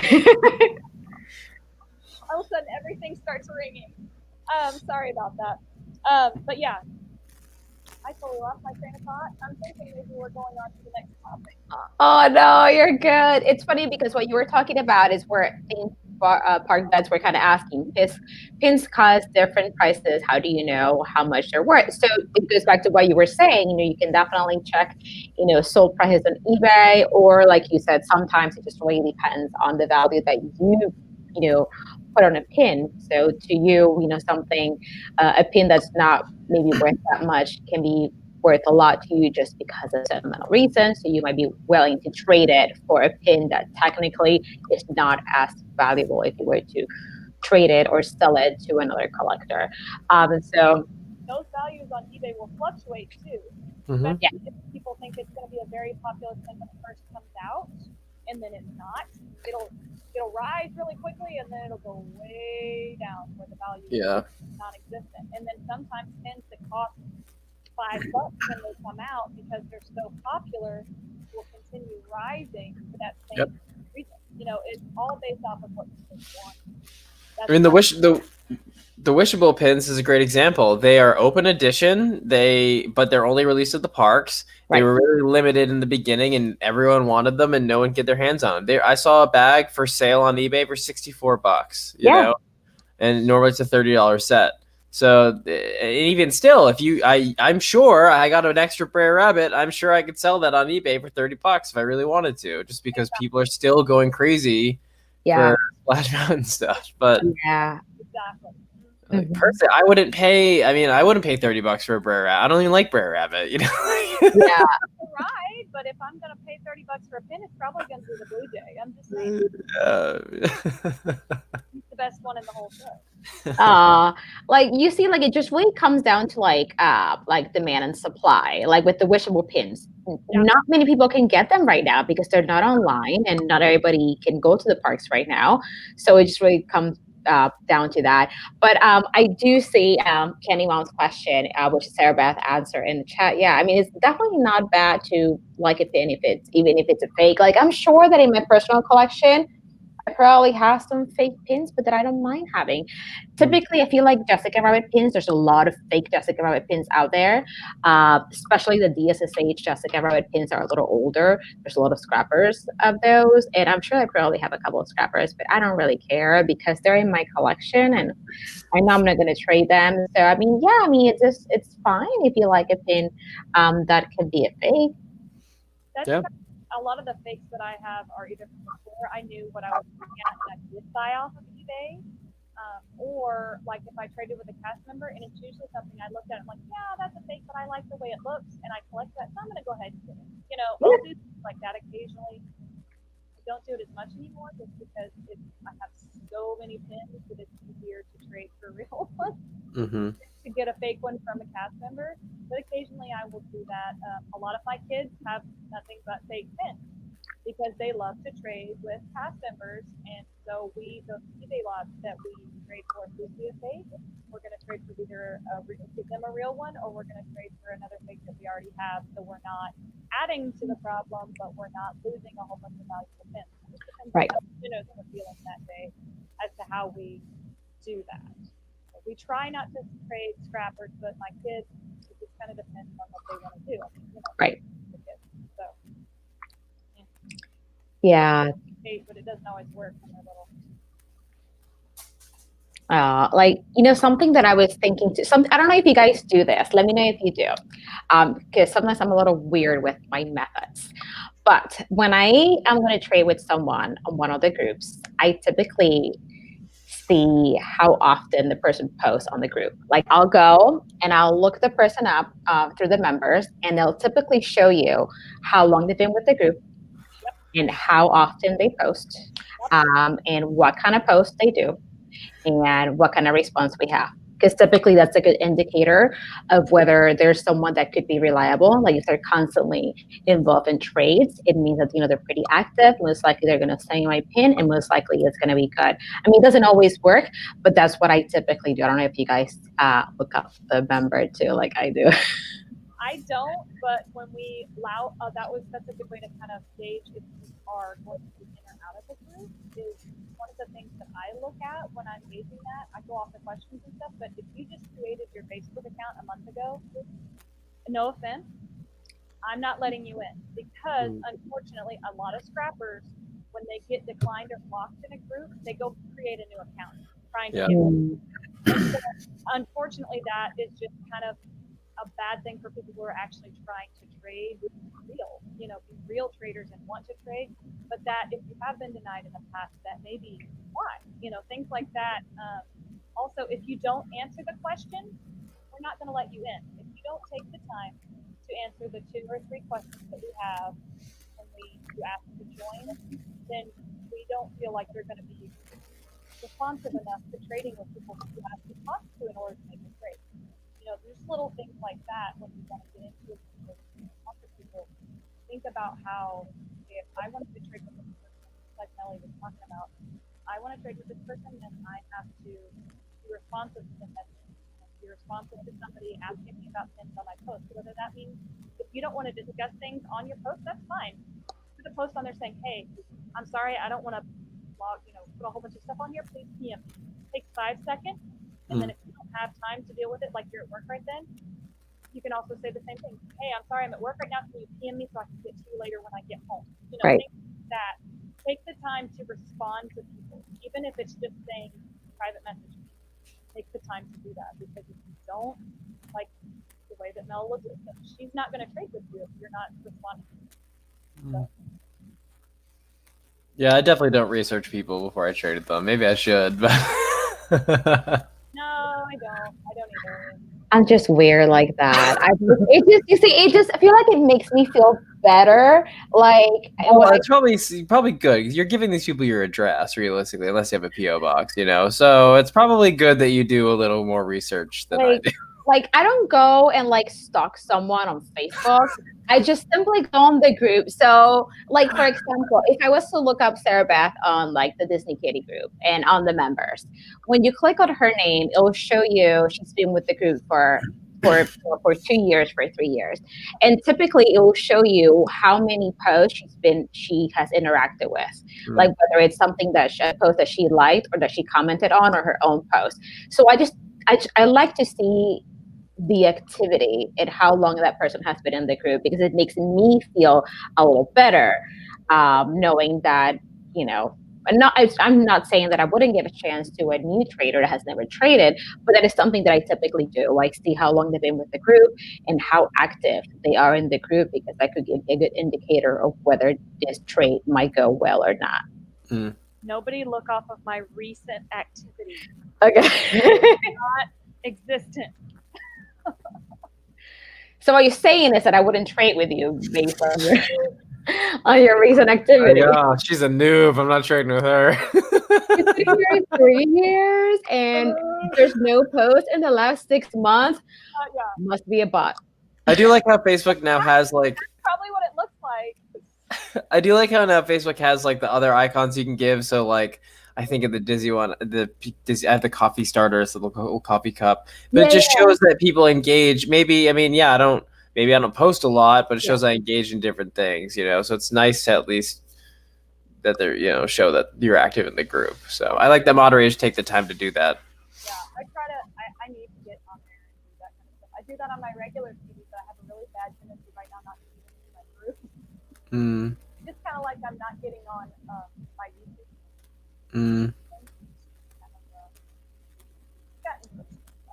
I mean, the world is a crazy place right now, so nobody's blaming you.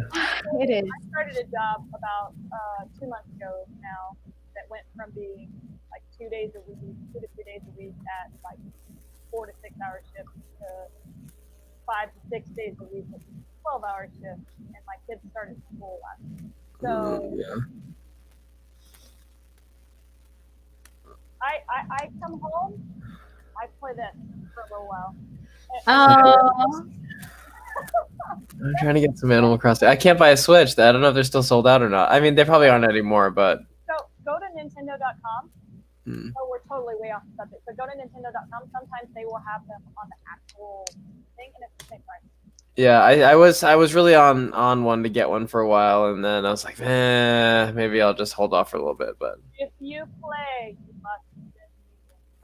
Okay, yeah. When I eventually get a Switch, I travel for work sometimes, so I've been trying to get one for that. It comes with me everywhere. It's literally always in my bag because I never know when I'm gonna be like bored for 15 minutes. And Yeah. No. it works out perfect. I don't pull my phone out anymore. I pull my switch out, which is why I probably don't check Facebook. Mm. Maybe I need to put this. Maybe I won't get a Switch. Maybe I should just focus on this. Like you did Animal Crossing. Okay, I'll let you know if I do. You can't quit. It's awful. Anyway. Yeah. I haven't played Animal Crossing, but I hear that it's really popular. Yeah. All right. Well, if I do start playing, I'll let you know. We have a Nintendo Switch, but I don't really use it. Typically, Dirk uses it. So This one is mine, and occasionally I let my children play, but otherwise it is mine, and we do not touch. We're talking about getting them their own, like the regular Yeah. mhm. so they can play together and they can play the games and stuff, and I don't have to share my yellow one. There you go. I don't share my electronics very well because they're children, and I break them enough on my own. I don't want to. Well, Okay. Anyway. I love that it's yellow though. Your Switch. Yellow nerd. You haven't guessed that yet. Did you see my pictures from Yes. today? My dog has boots. My dog has yellow boots and a yellow vest, and I wear a yellow shirt and a yellow mask. That's fun.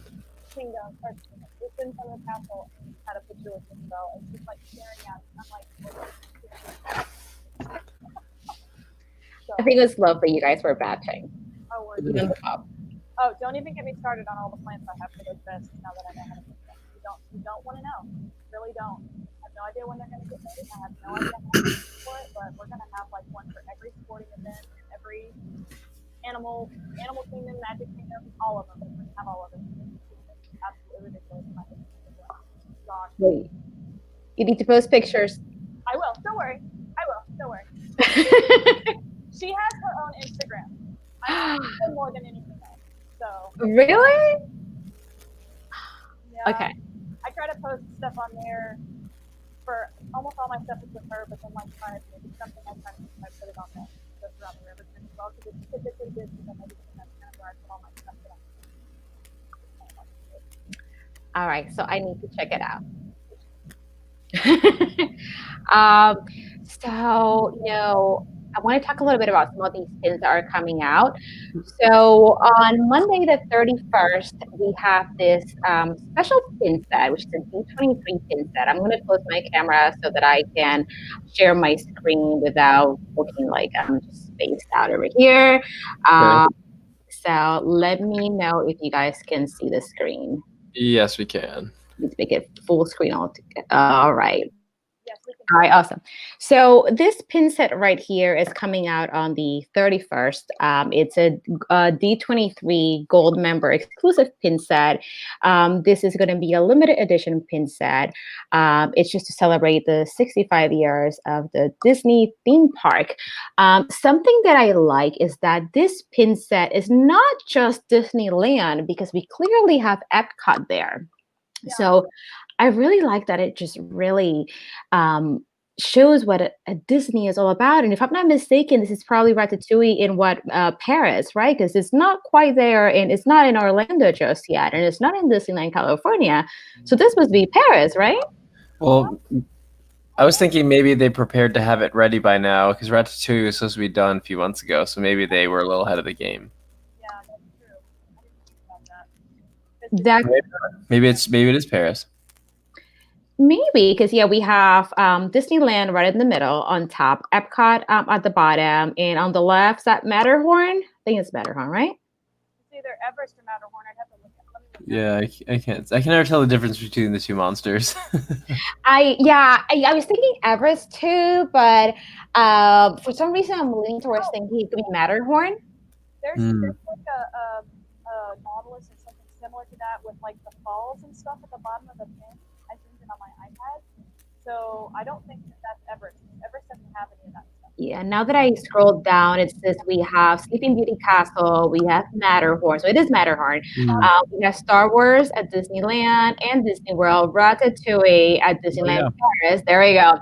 I should have scrolled down a little further just to get a little more information. Um, and then Spaceship Earth at Walt Disney World and Mystic Manor at Hong Kong. You know what? For some reason, I thought this was Small World, just from like the. You did too? Yeah, I looked at it like twice because I couldn't decide, and then I saw the monthly and I was like, okay, maybe it's not. Maybe it's just because I know they have some different lands and stuff over at Tokyo Disney Sea and things like that. So I wasn't sure if maybe it was just one that I didn't know about. Yeah, so I guess that's why they're just really celebrating the 65 years of the Disney theme park. So just really Disney in general, because since we have Disneyland, Disney World, Paris, and Hong Kong, I think it's really cool they included Mystic Manor. And if it wasn't because it's written on here, I would have never thought it was Mystic Manor. I would just said it was some weird small world pin. Um, but yeah, it's at LE 3500 and it's going to be available on Shop Disney on Monday. So the pin set is going to be $49.99. It's going to be max one pin set for purchase per D23 member for online orders. I mean, I'm pretty excited about this because we've had other D23 pins that came out earlier this year. For example, the one to the right here, we have the Zootopia pin right there. But I really, really, really like this one. I love castles and I love Epcot, and I just think this pin set is so cool. I mean, what do you guys think? Do you think this is something that you would want to get yourselves, or what do you guys think? Yeah, I really like that Galaxy's Edge pin, and Mystic Banner has been on the bucket list. Well, it probably will stay on the bucket list for a while. But yeah, some of the other sets really didn't speak to me. The Goofy movie set didn't really speak to me, but this set I do enjoy. I like this one. I'm happy to be on number two. I like the Batu fans. We're big Star Wars fans here, and I like the Ratatouille pin a lot, and the Epcot pin, of course. And the thing that I just noticed is the castle itself, it has the new coloring on it. Oh, that's right. Kind of neat that because I don't have any that have current coloring on it that we have right now, so that's kind of neat to have something like that. I don't know that I would buy it just because I don't mind pins right now, but if I had access and had time, I probably would. Yeah, I mean, I think it's a really nice pin set, and yeah, I should be. I want to be trying to get this pin on the 31st. Hopefully, they'll have enough pins so that I can get one because a lot of these pins have been really popular. I forget if you said it earlier. Did you get the Miko pin from B20? Okay. I don't have a D23 account, but thankfully I have some friends, and I was like, oh, grabbing this if I pay for it. And they're like, oh, first. I'm like, so I do have it, and it's fabulous. It's in my room. I can go grab it if you want. I don't know. Have you posted that one yet? Have I what before? Have you posted that one at all yet? I have, but if you have it handy and want to show it. Oh no, you're good. I'm not gonna go post it. I'm turning the camera off and walking all the way in there. I'm too lazy for that. My Pocahontas is in next to my yarn and all my crafty area stuff.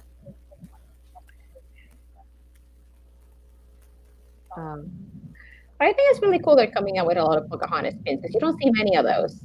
I didn't have any Grandmother Willow pins until this year, and it's so fabulous. I'm a dork. Okay. I'm totally aware. We are all kind We're of all dorks, yeah. Look at us. I mean, let's be real. I mean, you're with the right people. For sure. I mean, I see R2D2 behind Luke, and I'm wearing my Baby Yoda. shirt. And Baby Yoda, that's right. How did I miss him? So yeah, we are all dorky here. A little bit nerdy dorks. Yeah, definitely. And we need to talk about this. So Disneyland is going to be releasing these special pins this weekend. Actually, no, it's from the 31st. Yeah, no, it's not this weekend because it was this weekend I would be there. The 31st to the 2nd. Wednesday, yeah, like Monday. Yeah. So I'm actually going to share my screen one more time so that we can see this. Now, this is a little different from what they have been doing. So for this, it kind of reminds me, let me know if you guys can see it. We can see it. Yeah. Okay. So it kind of reminds me of of when you buy your tickets for like a pin event in Epcot, like when we did like Fairy Tales or Animation Celebration in a way, because you basically select the pins you want online and then you go pick them up. So it looks like we have this whole, reservation system. I'm going to try to click on it and see what's available. But these are the pins that are going to be available. So basically, we have tons of pins. I mean, we have Utopia pin here, which is an LE pin of 2,000, and the retail price is going to be $17.99, which is typically the case with most LE pins. And then it's limited or limit 2 per reservation.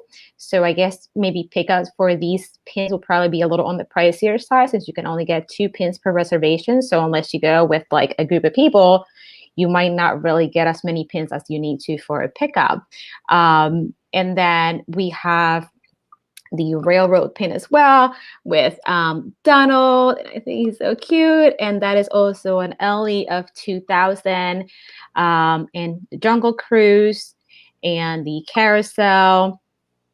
And look, this is for you, Luke. I mean, I know. I want that teacup party. Yeah, I mean I love that. I'm not an Alice collector, but I really like the colors. I mean, purple, pink, and teal are like my favorite colors. Like that is awesome. And are you going to try to get someone to do a pickup for you? I haven't decided yet. So I wasn't really sure how it worked when I read the first one. I assumed you had to make a reservation and then it was kind of like open shopping. I didn't realize that you could just kind of pre-select the pins and then pick them up there.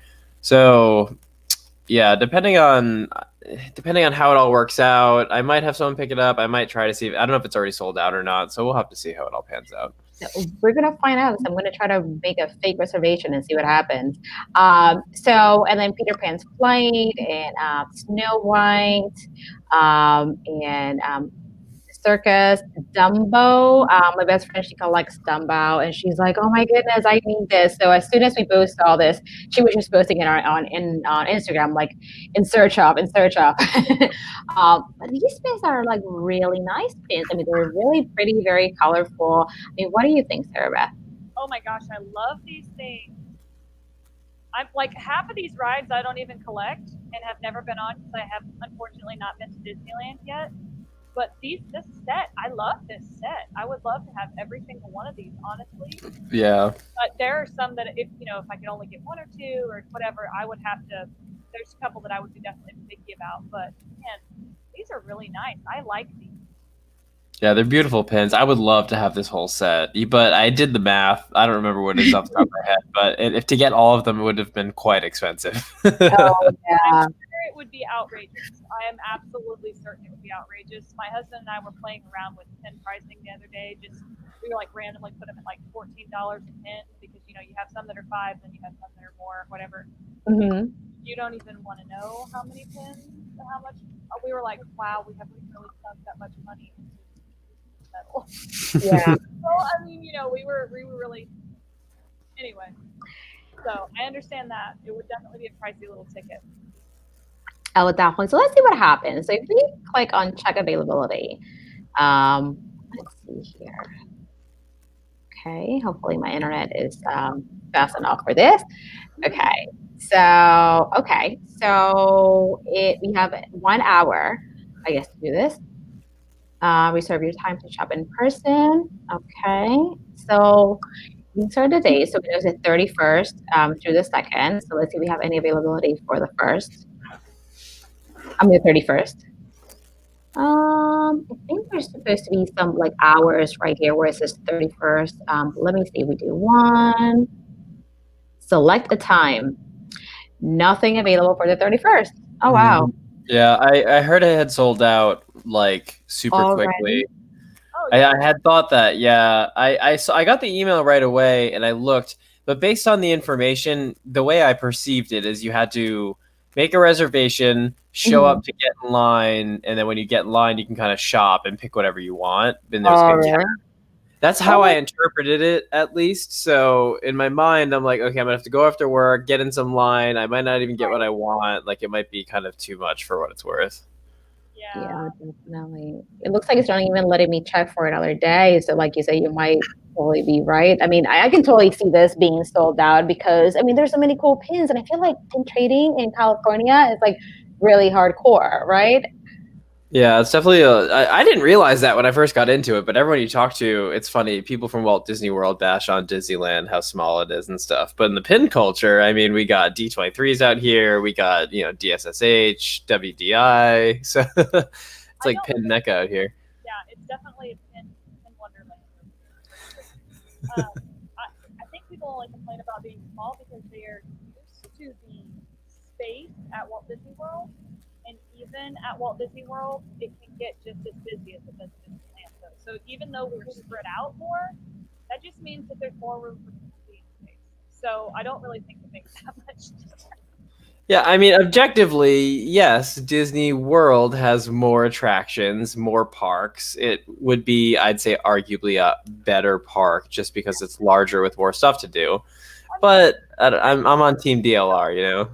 well, I think that depends on what you're going for. Me personally, I'm with WDW just because that's where I'm at. I've never been Yeah. anywhere else. Blah blah blah blah. But I think when it comes to stuff like that, you're going to have so many factors that come into it. Sentimental things, rides that you prefer, all of that kind of stuff, So, you know, Yeah, I mean, I've been to both. I'm a Disney World girl just because I've been there the most and it's the closest to me. I went to Disneyland last year, and I think there's definitely like that nostalgic feeling when you go there because it's where actually everything started. You know, that Walt Disney walked around the park.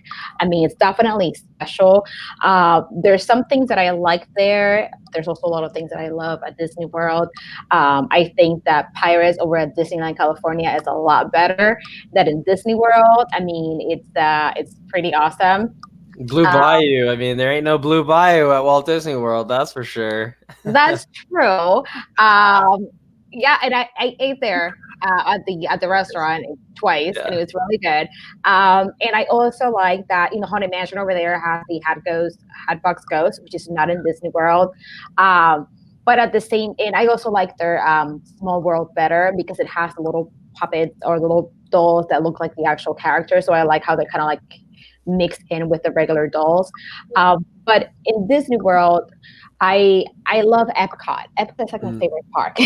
So that yeah. it's definitely something that I love. Splash Mountain over at Disney World, I feel like it's a little more detailed than in Disneyland. I feel like in Disneyland it's a little bare. I mean, I guess at this point, I mean, Mm. it's going to change.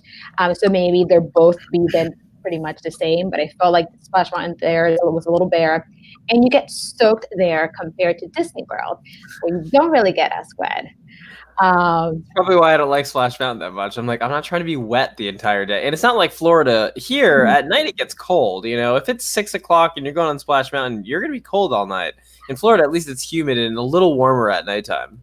oh yeah, definitely. I gotta tell you what happened. So we went in March, so it was like in the 60s, and when we That's went, cool. so my coworker came with me. It was her first time going to Disneyland, and I think she was very little when she went to Disney World, and her husband. So it was kind of really their first time in Disney period because when they were little, they don't really remember much. So we're like, okay, you're gonna love Splash Mountain. You guys need to sit in the front because you're gonna love this. Yeah, we didn't know they were going to get soaked and that it was going to be 60 degrees and we were going to be freezing. So we just ended up looking like the biggest jerks on earth because we're like, you guys need to sit on the front. No, you got to enjoy this. And then they're like soaking wet in like 60 degree weather. So Yeah. I feel really bad because I didn't know it was going to be like that. We were like, oh my gosh, we promised it was not supposed to be like that because even the way you sit is different because in Disney World, you sit side by side. And in Yeah, I thought Disney, so. I thought it was different. yeah, and in Disneyland, you sit like just like you sit on Space Mountain in Disney World, where Yeah. you sit in front of each other. I actually like Space Mountain in Disneyland, where you sit side by side. I don't think it's as terrible as in Disney World because I don't like Space Mountain. I feel like it's a little rough. Yeah, they're built on different tracks. So the Space Mountain in Walt Disney World is built on the same track as the Matterhorn. And if any of you have ridden the Matterhorn, it's rough. Yeah, I don't mind that so much because I think it's like a traditional roller coaster, but I think it's a tube design is what they use for the actual track, and that's why it's a little rougher, something like that. I watched something about it once. Yeah, I mean, Matterhorn is like the bone crusher. Yeah, Like when I got on Matterhorn, like everything hurt, like my knees. not that bad. Come Well, on, it was guys. terrible. It was terrible. And my husband typically doesn't complain. And my coworker, she's in her early 20s. Everybody was complaining. Everybody was in pain. Okay. Uh, I can't compare to anything in Disneyland. Although I have heard that Space Mountain in Disneyland is way better. It's much smoother than it is Yeah. in Disney World. I don't care if it is. The experience I had on it here, nope. There's no way you're getting me on it. I will never ride Rock and Roller Coaster either because Space Mountain was bad enough. I love Everest, but that's as far as a dark ride as I go anymore, hardly. I'm like, nope, done. I thought I was going to get my head chopped off like the whole time. Like, yeah. Oh my gosh, I'm going to die. But no. Yeah, I'm not into aerospace. You see, I'm not a big coaster person, especially if it goes upside down. So I had never gotten on Aerosmith until my last trip in February. So I got kind of tricked into getting on the ride. Well, more like guilted into getting on the ride, really. So I made it. Yeah, you're alive. I'm alive. I'm just like at the Incredicoaster. I was not getting on the Incredicoaster, but I was guilted into getting onto the Incredicoaster, which also goes upside down. So I was just like, I went like this, and I got on the coaster. Same thing with the Ferris wheel. So we did the Ferris wheel in Disney California Adventure. But we went on the ones that on the gondola, the gondolas, whatever. The ones that rock. Yeah. No. So we went on those. And I was kind of nervous. But my coworker, she was more scared than me, which it sounds mean, but it made me feel a little better because I'm like, okay, I'm gonna be tough. So I was like, as long as I can be a little tougher, I'm good. So got to be her support system. I got to keep it together. Yeah. I know I felt so mean because I was taking video of all of us in the the Ferris wheel, and she was like freaking out. And there was one part where she's like, Melissa, I hate you, and I'm like, I'm not doing anything. That is me. I thought I was gonna love the Skyliners.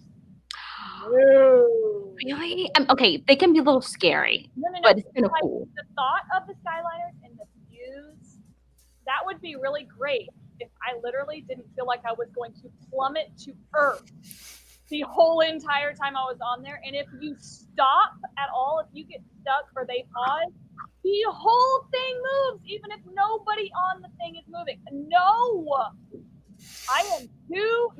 I can't handle. And I don't do upside down. My husband has tried to guilt me into Rock and Roller Coaster. I don't know how many times. Yeah, he guilted me into going. Now, do you do Tower of Terror? I love Tower of Terror. I did not want to ride it for the longest time. I finally actually went and rode it the first time with Ryan. I was scared out of my mind. Once I got over the scary and got out of my head, I enjoyed it a lot. But I've had times where it's been a really terrible ride for me, and I've had times where it's been really enjoyable for me. I think it's depending on how I feel going into it. If I have time to get anxious at all, I'm not going to do very well. I've actually gotten off of it. Me and my daughter have sat down in the seats, and I'm like, yeah, no, I got to get off. I literally feel like I'm going to throw up on those people. No. I'm not, and I'm not that person. I'm not going to do it. I'm like, I'm getting off. I'm sorry. I'm not going to chance throw on somebody. So, but then other times I'm like, let's go. It's great. So I think it's a matter of if I fast pass it or I don't fast pass it. If I fast pass it, I'm good. If I don't fast pass it or if we get delayed because the ride goes down or something, by the time I get there, my anxiety is like, Yeah, I get anxiety waiting on that. I mean, do you like that ride, Luke? I'm assuming you like it. Yeah, I do like it. I think it's honestly for me, I like it more because of the theming than the actual ride experience. Personally, I'm not a huge fan of drop rides. I'm not a big fan of heights generally, Yeah. but I because it's indoors, it's better for me than the kind like I think it's like Six Flags or Knott's where they have one that just goes straight up and Yeah, down. I don't love those kinds. But yeah, I do like it. But the theming for me because it's like haunted mansion esque, you yeah, know. So that's what I enjoy about it. yeah. I agree. That's the only thing I like about the ride, just the theming. I hate the ride. It gives me anxiety. Like, I will. So okay. I'm scared when I don't make a noise. Like, I don't scream. I'm like scared out of my mind. Exactly. So, like, I'll hold on to the bars here, the little handles, and the whole ride, I'm like, that's the whole ride. I have pictures to prove that while everybody's like, woo, I'm like, so that is me on Tower of Terror. Oh, you gotta send those to me, please. So they're like blackmail material. Okay, so like me, I thought my face on Splash Mountain the first time I rode it was bad because I love the ride Splash Mountain, but I absolutely hate the drop. Like, I love everything else about it. It's one Yeah. of my favorite rides, but I hate the drop. I still hate the drop to this day, but I'm gonna ride it every time I get a chance to ride it. But I thought I had one of the best, like, freaked out faces ever because I got to ride it that very first time. Yeah. My son, my 12-year-old, I'm not even joking. It seriously looks like when he goes on those rides and stuff like that, his jaw is dislocated and his eyes are popped out of his skull. Like, I swear, I don't know how in the world he manages to make that face. Yeah. Fabulous. And we will never let him live it down, ever. Like, every ride that he rides that's like that, we're keeping every single picture, buddy. Every single time. It's great. Oh, But he loves them. Like, he's a major thrill ride guy. He loves rock and roller coaster. that's good. Yeah, I like the thrilling rides. He does. Him and his dad both do. Ryan's not a big fan of Tower of Terror just because he said it bothers his back sometimes. Okay. The drops. But all the other ones he loves. So. Yeah, I mean, there's not many rides in Disney that I don't do. Like, I have been on all the rides, even the ones that I don't like. Like, I went on Aerosmith against my better judgment because I was really like nervous, but I did it. I did Incredicoaster. I have done Space Mountain a few times. I don't like it. I just feel like it's kind of rough. I've done it like 3 times, Sarabeth. Last time I did it was last year for Mickey's Halloween, the Mickey's Scary Halloween party, because our niece and nephew came with us, and they pulled the whole, "Oh, Melissa, please, pretty, please," and I'm like, Classic. I mean, you have to go on it. Yeah, No, you really? don't. No, you don't. you do. I feel like you do. No, I have 4 kids. I'm really good at looking at you saying, dude. Yeah, I felt like the worst aunt ever if I was like, no. And they were like, please, please. That's one of those things that I don't have a problem saying no. I will say yes to a lot of things, but that I know Yeah. my anxiety is going to go, whoop, I'm not doing it. I'm not going to make myself feel like I'm going to die to make it happen. Yeah. Yeah, I guess I don't get that way. I mean, even on Tower of Terror, where it's a ride I traditionally wouldn't like. The overall experience, I think, makes me excited to go on it. I don't get anxiety about it. I mean, roller coasters, yeah, the top of roller coaster, I think everybody who's alive gets like that, oh, what if? But, I mean, other than that, I'm The first time I rode like Everest, I was kind of like that because I do have a height issue sometimes. So going up the thing, I was a little bit nervous. But now it's like I will literally sit there and ride that 6 times in a row if I have the opportunity. I love that ride. It's just a matter of a lot of it, I think, is the darkness. And it's like Aerosmith, I refuse because I know it's not only dark, but I know it has at least one corkscrew. There is no way if I'm getting on a ride and that bar is going over my head, it's not happening. Yes. It's like that bar tells you that it's going to be intense. It means it's going to be good. That means that I could die. So, yeah, true. What's funny? So we have Six Flags here in Jersey. Oh, they call them Good Adventures here. So there's this one roller coaster called King the Ka. So this coaster, at least when it came out, it was like the tallest, fastest roller coaster. So that thing goes up and down in like a 90-degree angle. Mm. I got tricked getting on that ride. So I sat on the ride, they're strapping me in and whatnot, and I started like panicking because I noticed that there was like a line of people just to watch, but nobody actually getting on the ride. And and I was like, okay, well, it's gonna be a while, for us to get there because there's so many people here. No, people were just watching. So all of a sudden, I was like, oh, you're next, get in. So I told Dirk, I'm like, all right, Dirk, I want to get off. And then he goes, excuse me, excuse me. Oh, they can't hear us. We're going. So I was Sounds so, like my kind of guy. oh my gosh. Like, It's a Jimmy huh? Fallon Kevin situation. Yeah, I said like, it's the Kevin. Have you seen that video with Kevin no. and Jimmy Fallon? Oh, I would have killed some Jimmy. Jimmy would have Okay, died. I gotta watch this. It sounds like it's what Dirk did to me. I'll send it to you. I was so mad. There was not a peep came out of me because I was so scared. And then I decided that I should keep my eyes closed, right? So as we're going up, and then it stops, right? So I'm like, let me open my eyes, and all I see is blue sky. No, oh my god. And I'm like, no. And as things going down, I felt like I was just gonna fall off like Yeah. this because it goes like down. Yeah, I got off the ride. I didn't talk to her for like 15 minutes after that. I was like shaking. I will not do that again. You see, So I get to that point before we usually go where I can't get off. Like the one I've tried to get on Rock and Roller Coaster a couple of times, and I will literally get all the way up to get in the seat, walk across the seats and exit. I'm like, nope, I can't. Nope. Once I see that car take off, I'm like, keep going. yep. And I finally said, okay, I've tried it 3 times. Every time I'm chickening out. And I'm like, oh, there's no point in me going back in this ride. It's not going to happen. And there's no point in putting myself in that state of anxiety over a ride. I mean, that's my thing. Like, if it doesn't make me that anxious, there are like 30 other at this park that I can go on. So. Yeah, I mean, and that's the beauty of Disney rides generally is they aren't that it's like thrill seeking, which is nice. And most of the thrill ones I like. There's just like 2 or 3 that I'm like, no, I'm not riding that. Yeah. I'm not riding that one. No, I'm good. Yeah, like I like that Disney World. I can ride everything. I mean, I might get a little crazy about some of the rides, but okay, just really Aerosmith, Space Mountain, and Tower of Terror. Even though I will ride Tower of Terror each time we go, just because I feel like you kind of have to. I don't necessarily enjoy it, but oh, I like it if I don't get anxious beforehand. If I get anxious beforehand, I hate it until I calm down, and then I'm usually good. And then it's like over 5 seconds. Yeah. So, now, do you get on Soarin'? Oh, I love Soarin'. I love Soarin' too. You guys have Soarin'? Yeah. We have Soarin' California Adventure, yeah. Yeah, sometimes I have that height issue depending on where they put me. I can get a little nervous because my feet are dangling. It makes me a little, but I typically, as long as I don't focus on the stuff that makes me nervous, I absolutely love it. Yeah. I'm anxious about one of my kids falling out of the seat than myself.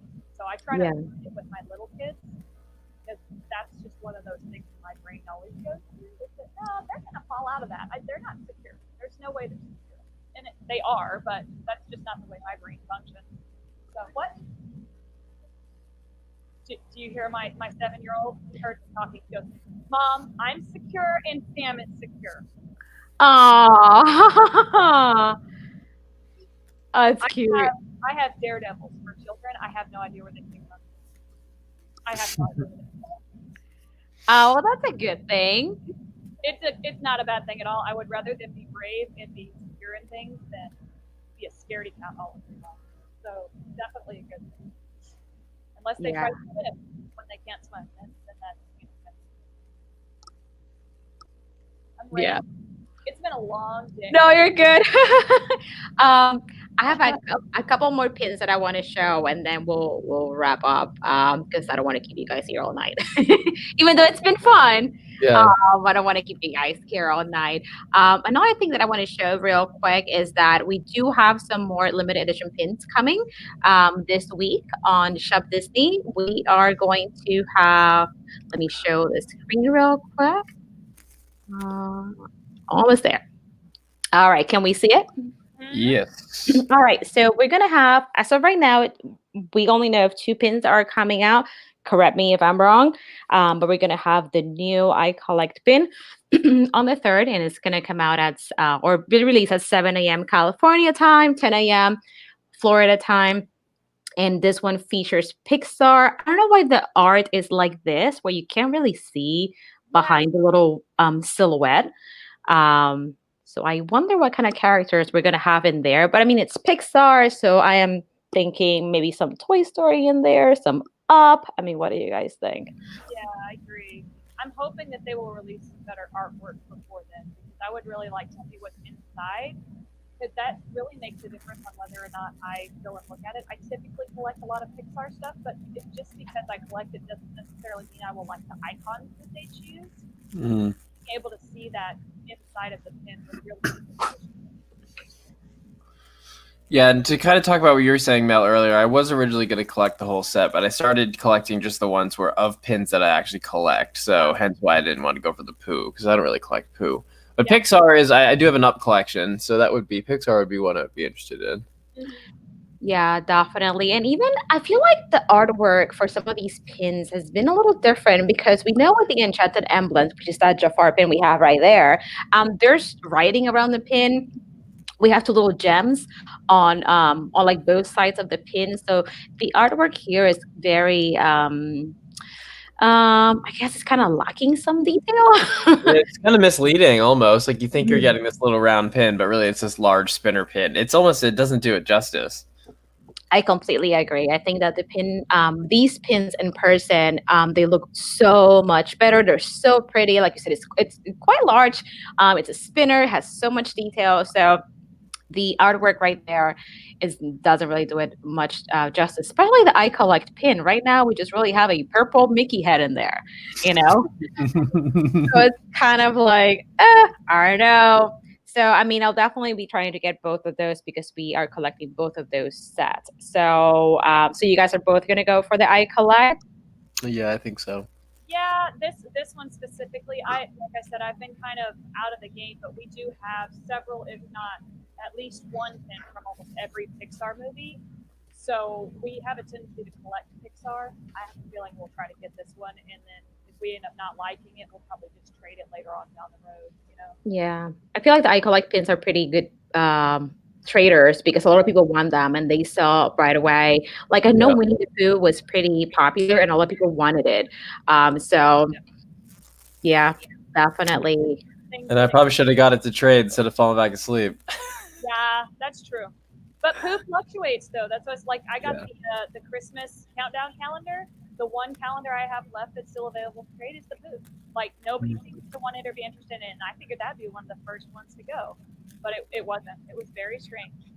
So Hey, Pauline. I mean, Hey, Zuza. Or Aiden.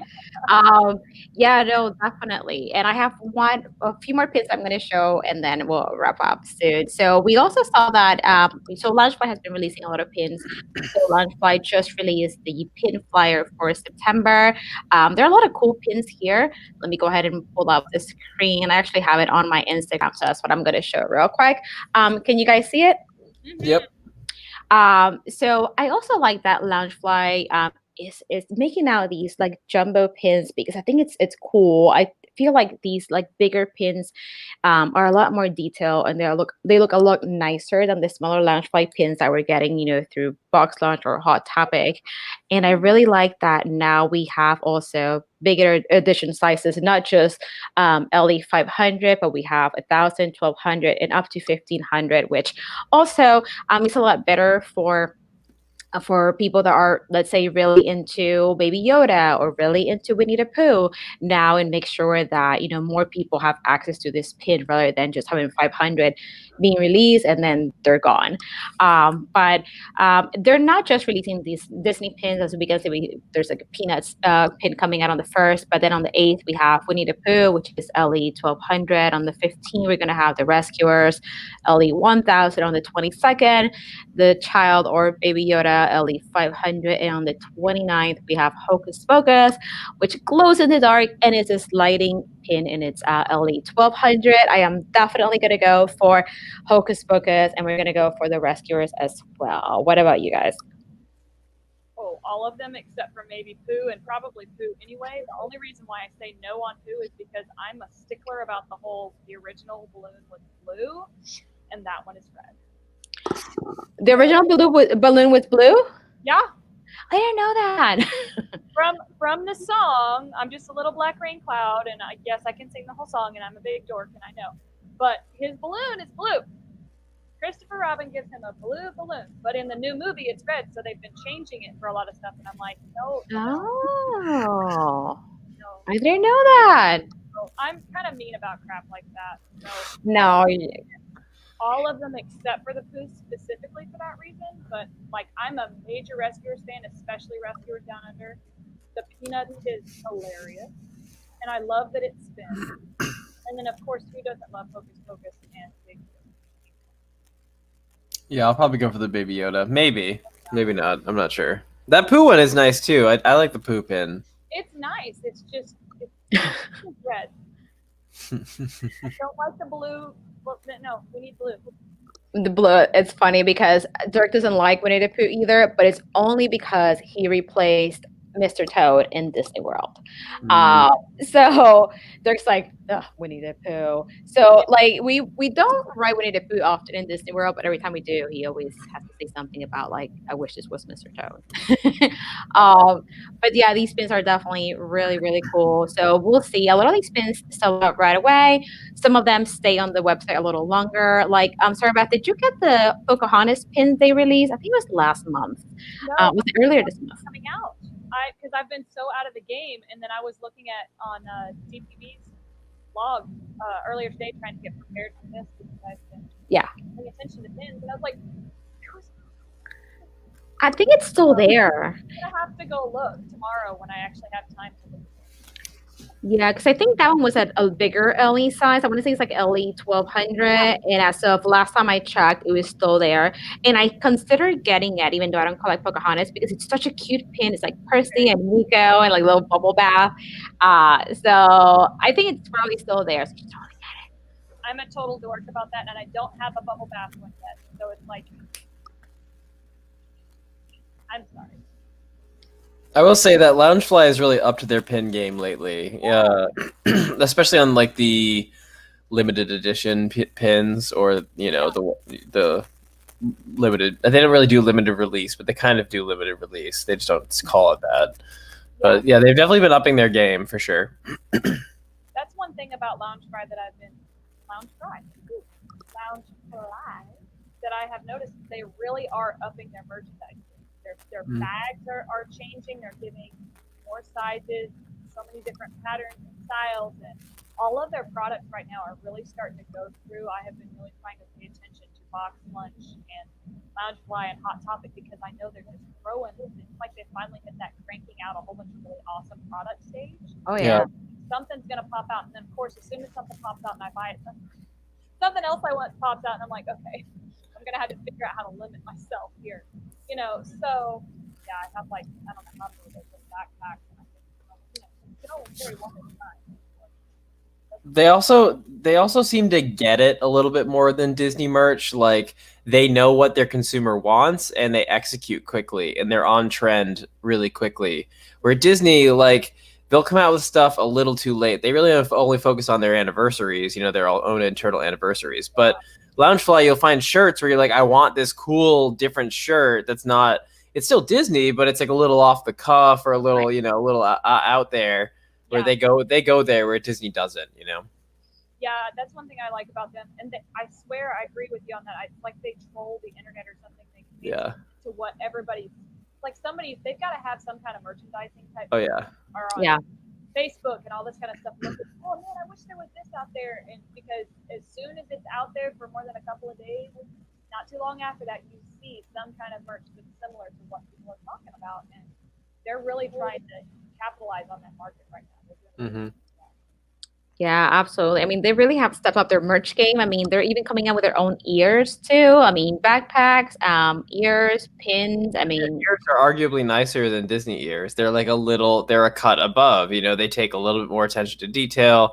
They're using the faux leather material as opposed to just kind of fuzzy fur or whatever. So yeah, they're a little better, you know, in my opinion. It's like they've just, I think part of it too is that like they've been paying attention to the people who are doing like Etsy market stuff and things Yep. that Disney doesn't offer, and so they're like, well, hey, I could probably do that, and they start kind of capitalizing on that. It's like Loungefly is actually paying attention to that market, Mm-hmm. where people are wanting the product, and really taking hold of that Etsy market, because I've noticed that a lot of people who make their own custom stuff, their business has kind of gone down. yeah, Because by answering that call and it's ready made right now, they don't have to wait on it, that kind of thing. Yeah. The quality, you know, is going to be at least decent. It's not like a total crapshoot, you know. Exactly. Pooh and Pennywise have the same balloon. Right? What the heck? I was purposely ignoring that comment because Pennywise freaked me out, but good job for you for noticing. Laura from Jody and Laura Live, she likes scary movies. Nope. So I'm not a scary movie person. No, My husband is. I'm not. Nope. I'm Not for me. Yep. Mm-mm. I'm glad that my husband has friends that like scary movies, because I'm not watching them. I will literally have nightmares for weeks. Like, it's ridiculous. Yeah. I'm not even gonna, like, zombies.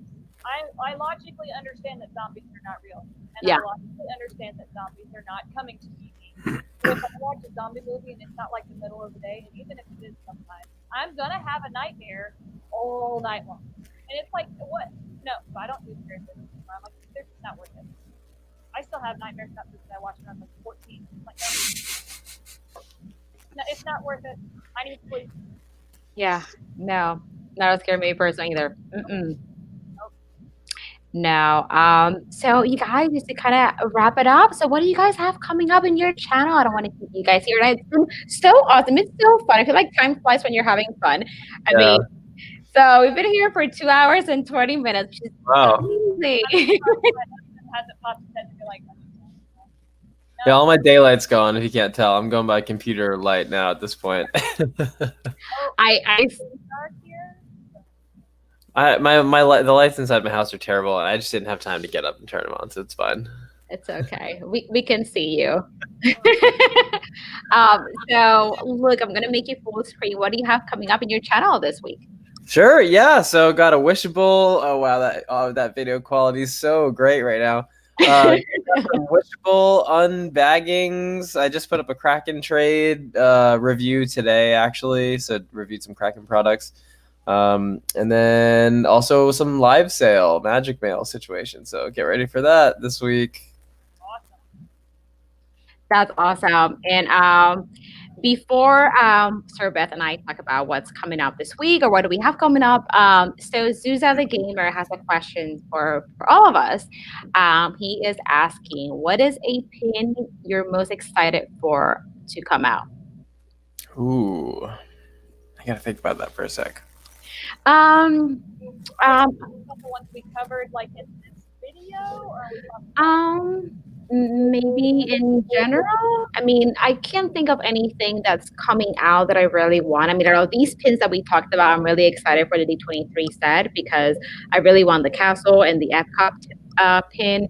From the LE pins that are coming out on Thursday, I really want both the I Collect and the Enchanted Emblem. And from Loungefly, I want the Hocus Pocus pin. And then once they figure out what's going to happen with the 20th anniversary of pin trading virtual event, I definitely want to see all those pins. And I'll probably try to get all of them. So that's where I'm at with that. What about you guys? Singer Family Adventures? I want to answer your question really quick. Actually, you got it. I was just fixing to tell you my phone died, so I can't like type it in the little chat thing. There you go. But anyway, sorry. Go ahead, Luke.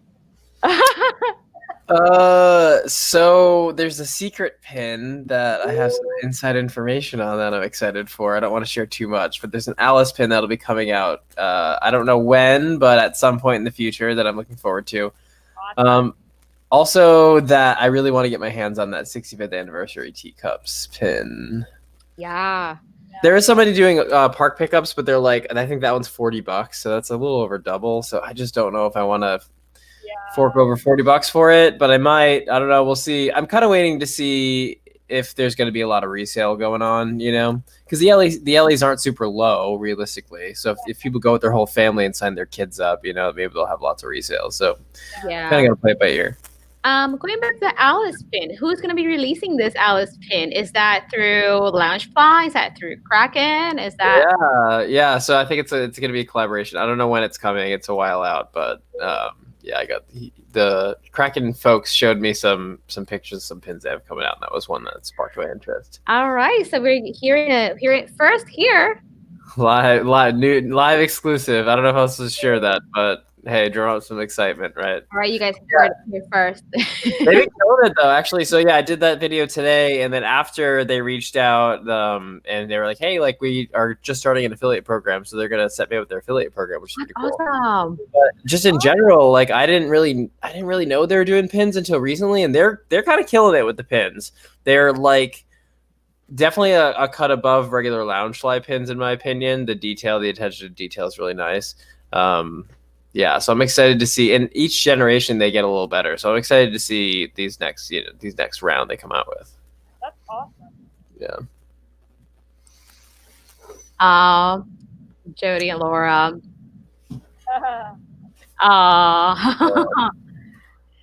Yes. Laura, Sarabeth, and I just opened some pins together, with Ryan back in February. So that's pretty fun. That's actually, I think, how I first saw both of you was in that video, if I remember correctly. First time, potentially. Yeah, people only know me because I have a tendency to like pop up trollingly in random people's videos. It's quite hilarious. Because I don't do my own stuff like that. Well, you have some very special cameos.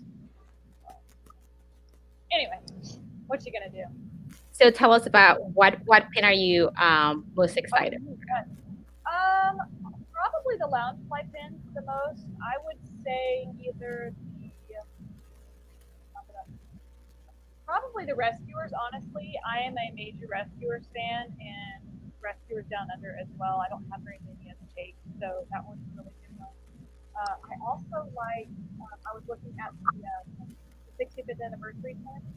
There are not many Casey Senior pins, and I love Jumbo and Casey Senior, so I have a tendency to grab all the Casey Seniors.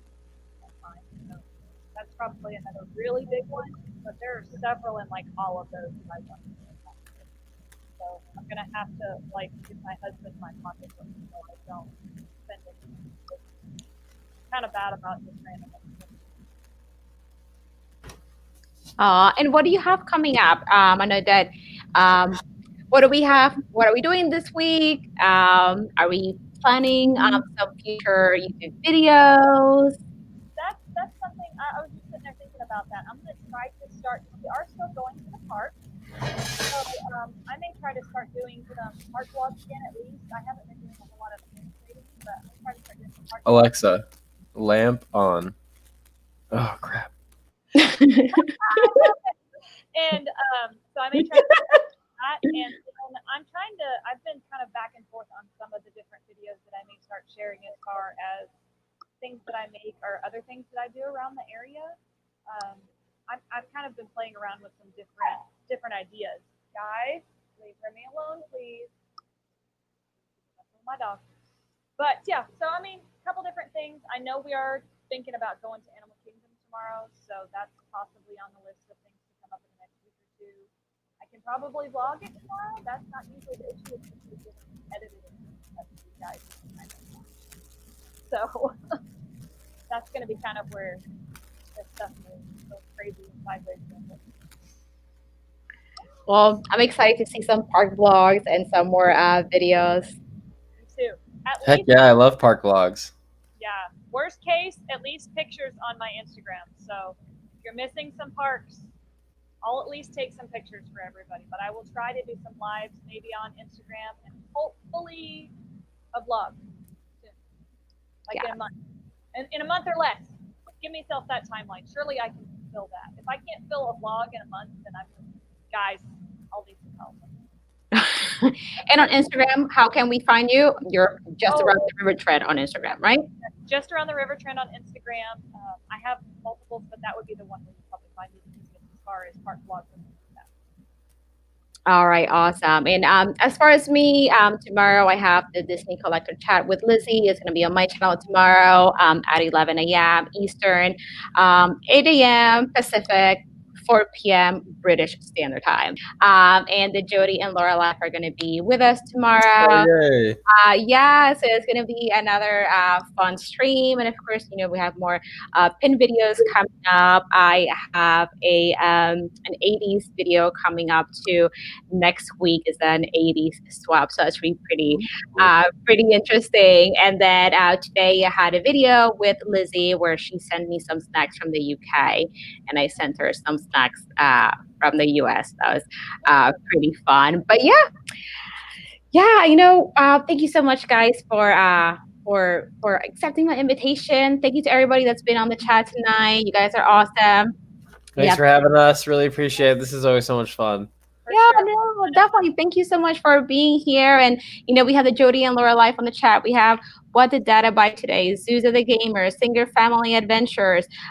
We have Candy Mom. We had Mouse and Mermaid. We have so many awesome people on the chat today. So again, thank you so much for joining us. And Luke and Sarabeth, thanks so much again for accepting my invitation. We got to do this again sometime, and stick around a couple more minutes after the live so we can talk behind the backstage real quick.